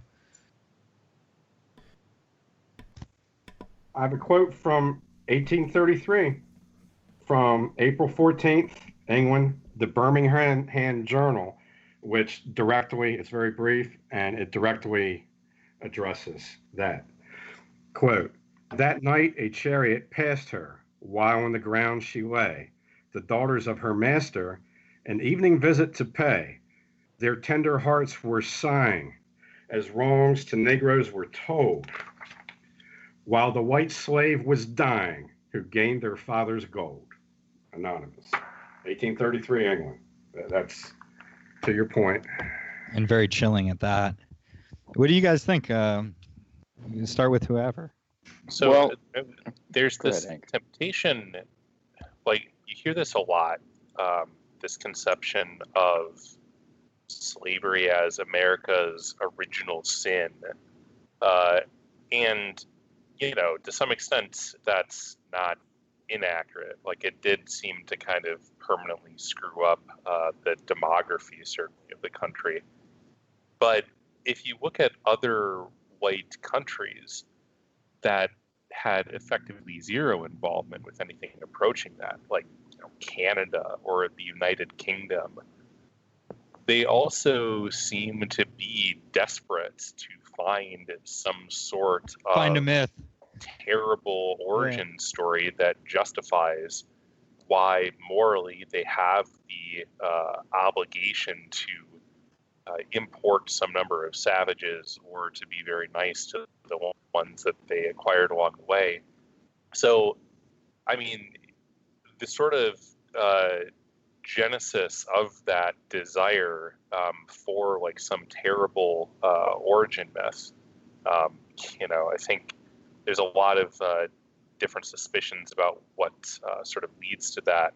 But I think that is a common thread that, like, literally, if it wasn't slavery, it would be probably the extermination of the American Indians or what have you. That's exactly what they do in Canada.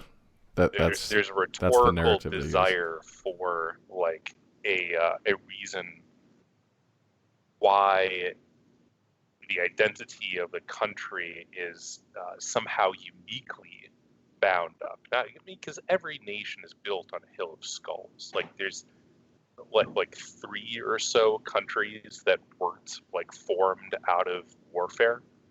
Most of them on islands.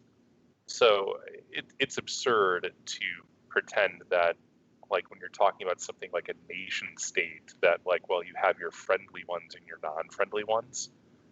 But there's this particular desire in the Anglosphere, I think, for there to be like a specific attribution of evil to the circumstances of its founding. Well, I think you said it correct.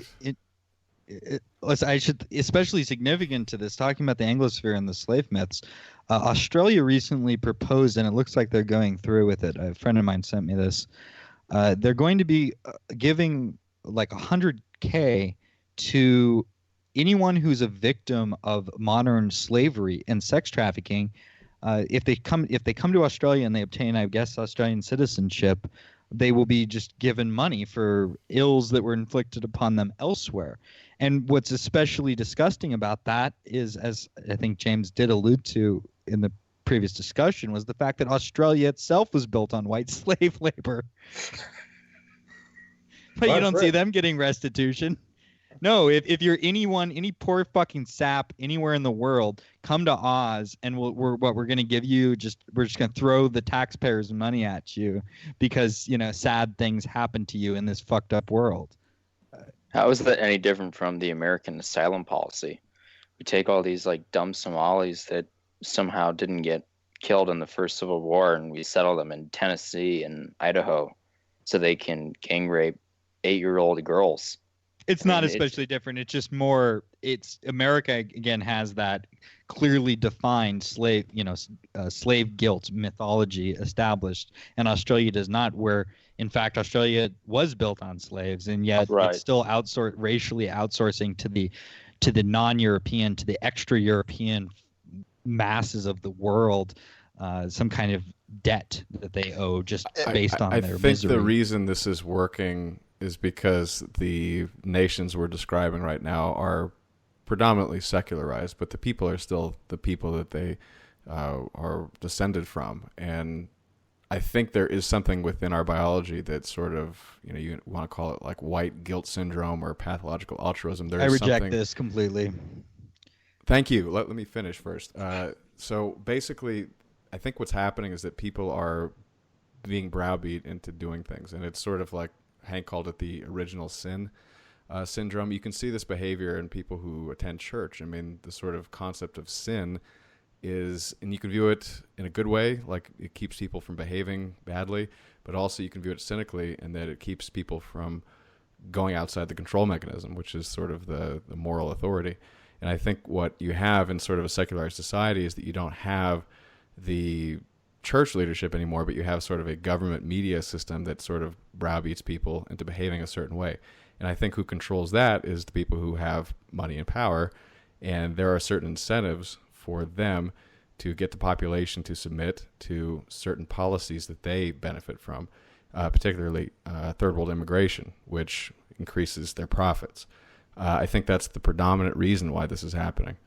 Well, 2 points to that. I think that everything that we've talked about today should serve as a refutation that there's some kind of biological tendency towards suicidal pseudo-compassion amongst the people of Northern Europe, considering I don't think that that's biological. Like it's a common thing, but there's certainly social dynamics that also end up being common in there. I mean, you guys really think that black and white people have the same guilt biology? I certainly don't think we're seeing guilt. Yeah, I mean, there's a difference when you're talking about like a group of people.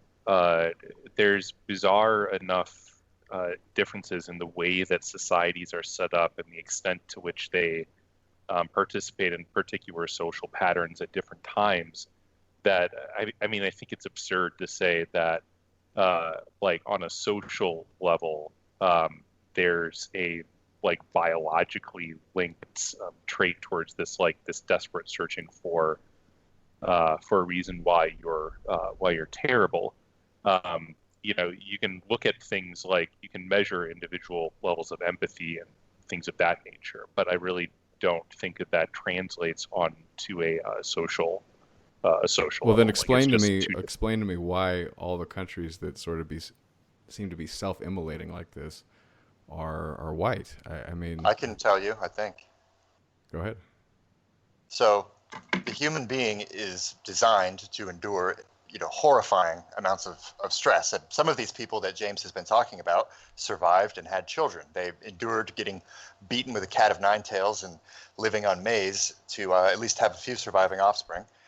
But we don't have a whole lot of stress anymore, right? Especially in the Anglosphere and in Sweden, France, Western Germany. But if you look at those countries that have had some stress, like Hungary or the former Soviet Union, Poland, even Greece for that matter, the people haven't given up yet, even if their governments are insisting that they give up, like in the case of Greece. But if you have if you know what it's like to live on bread for like years at a time, or bread and vegetables, let's say, which I think a lot of like Ukrainians or even Hungarians might know what that's like, then you have a sense of just how nasty this world can be, and the if you will, the masculine aspect, the orderly aspect of society is able to exert itself. But in the West, in the Anglosphere, we've been so rich for so long. We haven't had a war in the United States since the Civil War, right? it's easy to forget like just how real things can get. I mean, what do you all think of that?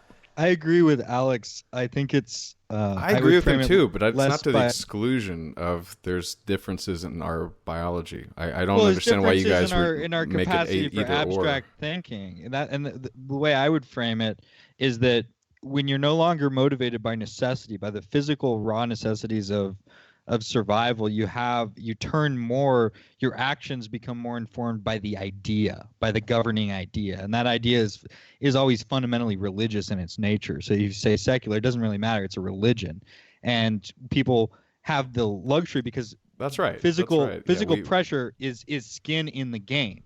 And when you remove skin in the game, you are able to your decisions default to your moral, the governing idea. And that governing idea, that's why I think ideas, I'm more on some of us are more on the biological side of the explanations for the present situation, some on the more economic side, which I think ties into the biological side. I tend towards the more ideological and spiritual explanation. I think it's the idea above all that decides it, but the idea that decides it comes into play as the pure governing factor when you have a society of abundance, as Alex described. And the influences on what that idea is. That there's it's so complicated and I can't think of a good way to test it, but it could be that, Japanese people are not susceptible for this for whatever reason, but white people, when they're overfed and they're relatively safe, and they're watching TV for 40 hours a week, that they're able to basically let the feelings of women and men who drink too much IPA rule. Well, it's because the idea is different. The idea, the governing ethos and the religious spiritual ethos of Japan is different than the one that has come to dominate the West due to, in particular, the nefarious influence of cultural aliens who have distorted the idea. I mean, but the Swedes, I realize that, some newspapers in Sweden are run by people from that persuasion, but they've gone whole hog for this. Sweden hasn't been invaded since the corded ware culture. But it has culturally been invaded. The culture aliens don't necessarily need to be physically present in Sweden. The Swedes are influenced as much by the broader European Western, the trends in Western culture as anybody else. I think it's endogenous to a large extent there. I mean, the obsession with avoiding, the obsession with securing security, being secure, is extremely strong in that society. It's based on surviving the winter, and they've mapped that onto the entire world. Like if someone that they're looking at everything and seeing, oh well, I don't want to, instinctively I'm worried about not having enough food for the winter, and my neighbors are going to worry about me and take care of me in the event that something happens and there's no food. I'm going to extend that to Somalia. And the irony, to bring it back to the core discussion, is, as we mentioned earlier, these people were major slavers in the old world. Yeah. Well, yes. So to bring that back, that's the fundamental question we haven't heard from Hans yet either. Hans, what do you think the reason for the monoracial myth of slavery is in the American academic intellectual? Do you guys remember the old Ben Franklin quote comparing Swedes and other European peoples to swarthy races? Yeah. Mm-hmm. The idea literally talking about Swabians. We don't the the Southern Germans. This country was founded as a white nationalist utopia is dumb. Now, it's not necessarily bad for, let's say, strategic political purposes for rhetoric. I think so, but go on, Hans. I think it's pretty useful if you're willing to be cynical and recognize the history of it, but also utilize a conception of it to achieve political goals. But I think that to a large extent, this came about as the sort of liberal-minded people in the United States in the early days of the American Republic basically determined that the English folk and the Dutch Protestants and some of the high-minded Germans and Scottish Presbyterians they'd allowed in were too good to be enslaved any longer. You had people like Thomas Jefferson giving a And he had no reason to do this, but he gave a humanitarian justification for essentially putting the entire Barbary Coast to the sword and saying that these people had bothered and enslaved and raped and attacked Europeans, actual white Europeans, not Swedes, but Englishmen, for hundreds of years. And their time was over. They had a significant number of polemic diatribes against the Ottomans for doing similar things in other parts of Europe. As time went on, and as there were more immigration waves from other parts of Northern Europe, from Scandinavia, from Central Germans, from some Slavs, from the Irish, it became more and more apparent to the Yankee class and the Upper East Coast, we have to reinvent this identity. We have too many of these newcomers. We can't keep putting them out in regions like the Midwest, the Upper Peninsulas. We can't keep putting them in small areas of the South, because those will become enclaves to those people, and we have a security threat then. So it slowly became the idea of a general European but white conception of America. No Jews. Jews weren't very popular. People from Russia, not very popular. People from southern Italy or Greece didn't really fit in. There were not a lot of Portuguese. This kept moving. Turn of the 20th century, pretty much anyone from anywhere in Europe, you're American. But as long as you're not a nigger, as long as you're not from south of the Texan border, fine. And as long as you're not a Chinaman, you're totally fine. As long as you're from generally European and you're outside of the Asian exclusion zone, so about half of Russia, you're not from there, you're Russian, white, fine to come in. This is sort of the Mark Krikorian answer. I don't want to sound like I'm trying to be an apologist for then allowing, post-65 immigration in, but I think the recent obsession with trying to frame America as a white country originally comes as a reaction to the 1965 Immigration Act. And if you have to look at the demographics, if you look at the demographics prior to 1965, over 90% white. Now, obviously, that shifted from what Ben Franklin thought. There were Italians, there were Irishmen, there were Slovakians, there were Russian Jews. I would consider Slovakians and Italians very white, very European. Obviously outside the original Yankee mindset, but you have to make do with machine politics and rising urban zones.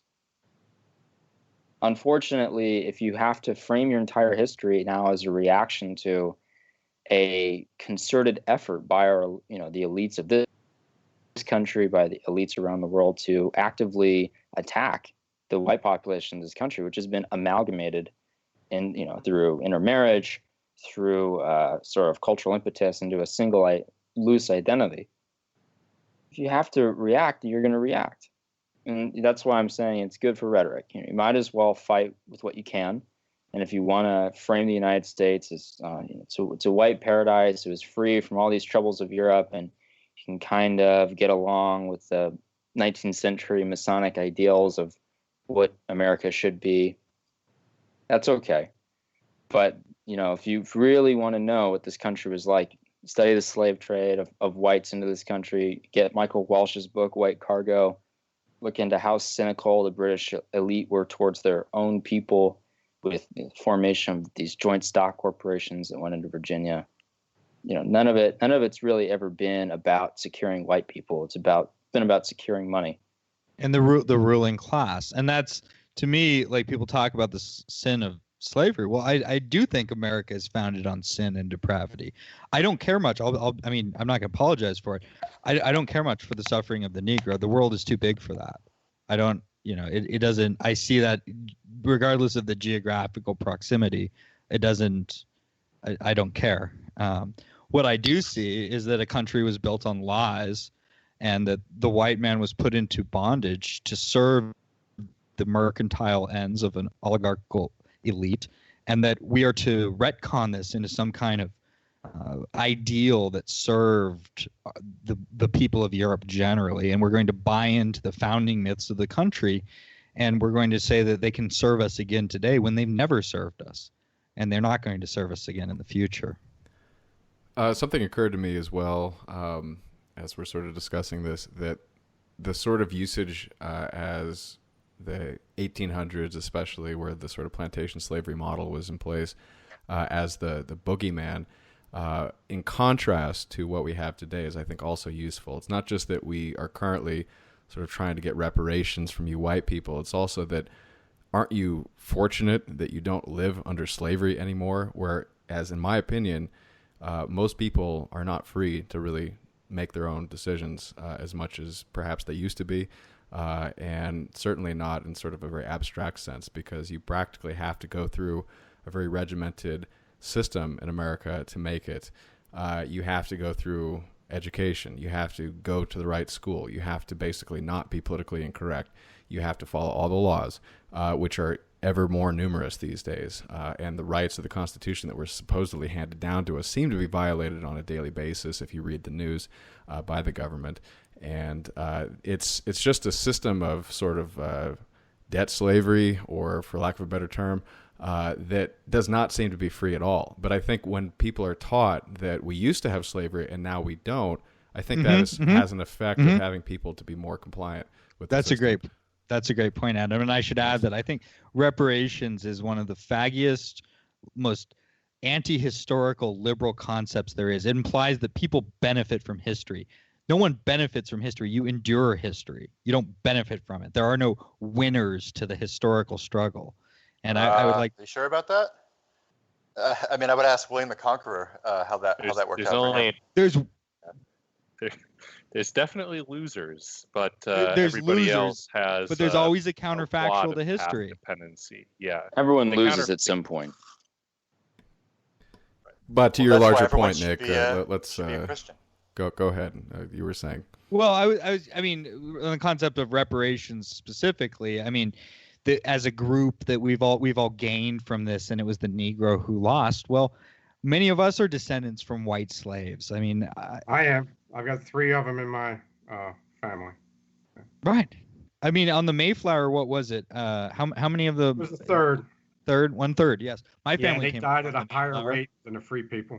They were not slaves, but as the counterfactual goes, I mean, they could have been, right? And everyone has ancestors who were serfs, if nothing else. And everyone has ancestors who have endured some slight of history, some oppression, some brutality, some war. I mean, you have ancestors that were drafted into the war against Europe. This is, Alex, what I mean by there's no per se winners of the historical process. I mean, yeah, sure, taken from a meta view, there are groups that win out.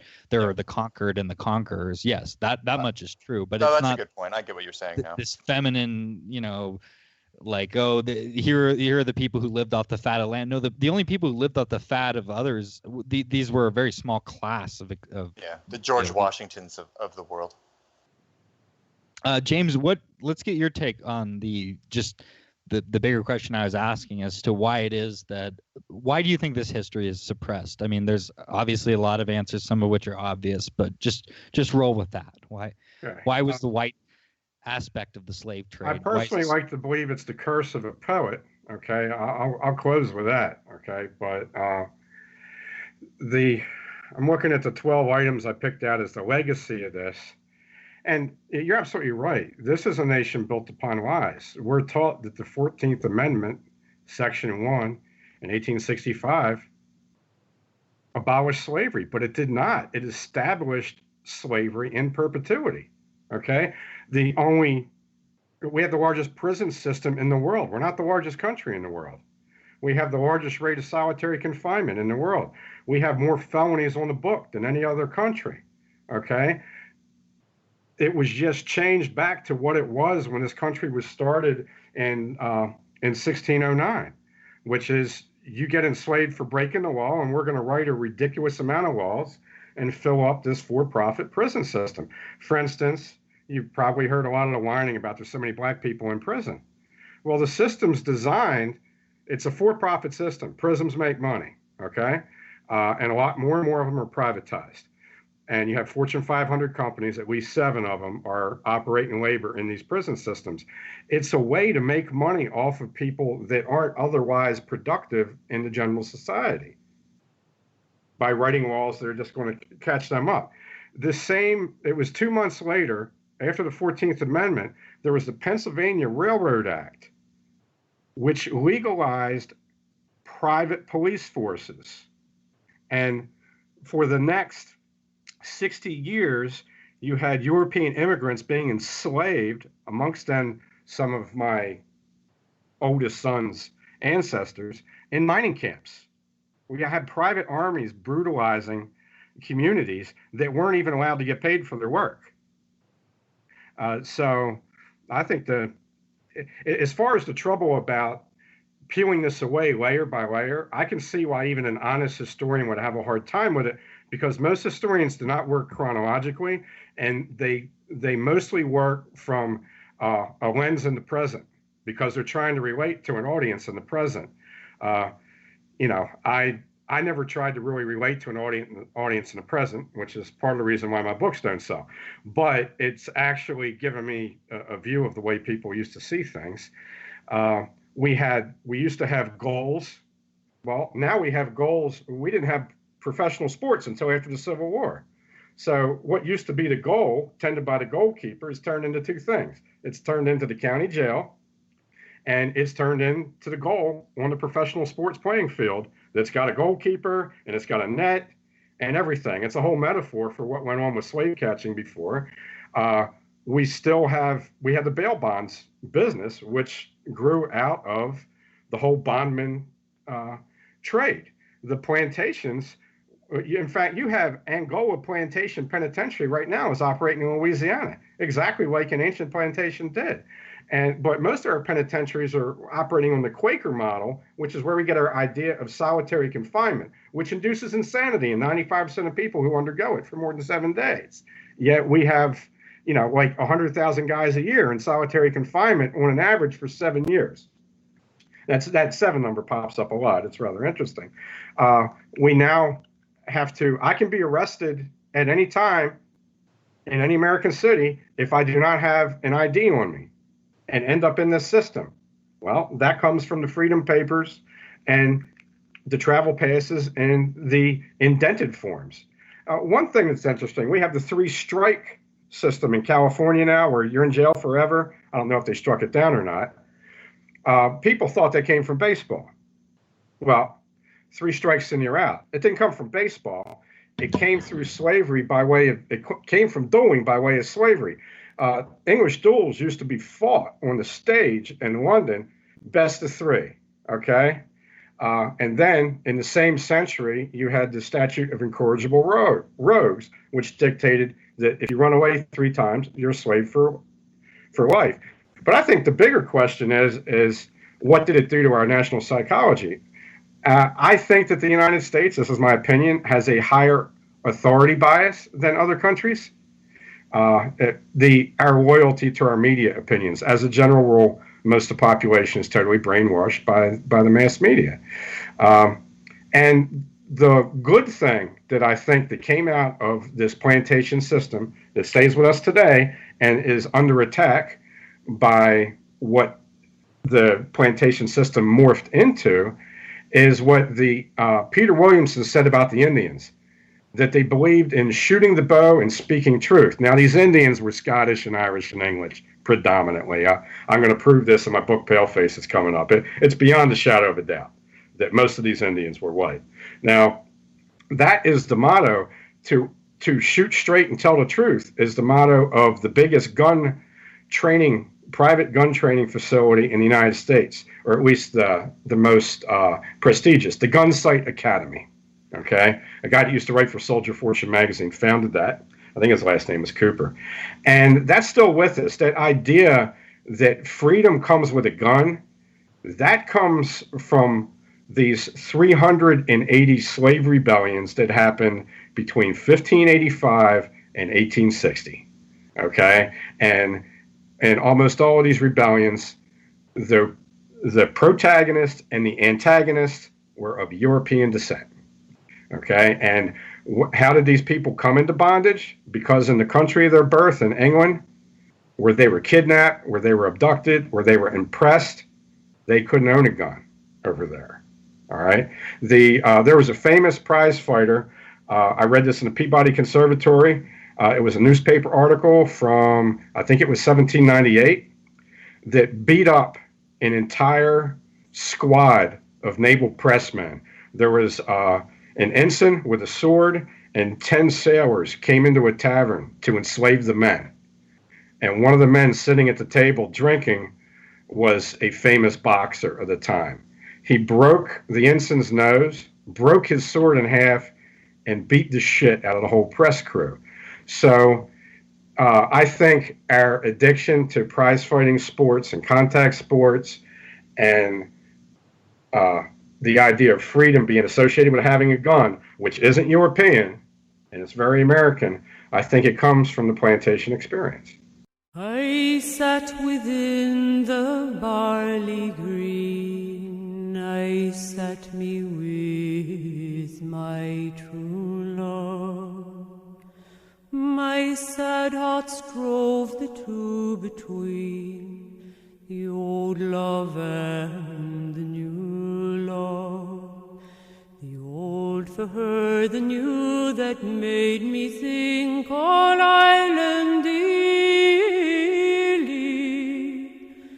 while soft the wind blew down the glade and shook the golden barley.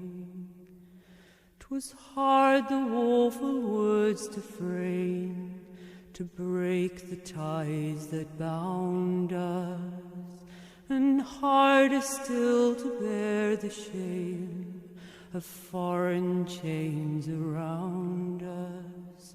And so I said, the mountain glen I'll meet at morning early, and I'll join the bold united men, while soft winds shook the barley. 'Twas said I kissed away her tears, my fond arm round her flinging, when a foreman shuffler stung our ears, from out the wild woods ringing. A bullet pierced my true love's side in life's young spring so early, and on my breast in blood she died, while soft winds shook the barley. But blood for blood, without remorse, I've tamer to Turtallow. I've lain my true love's clay-like corpse, where I'll fall soon must follow. Around her grave I've wandered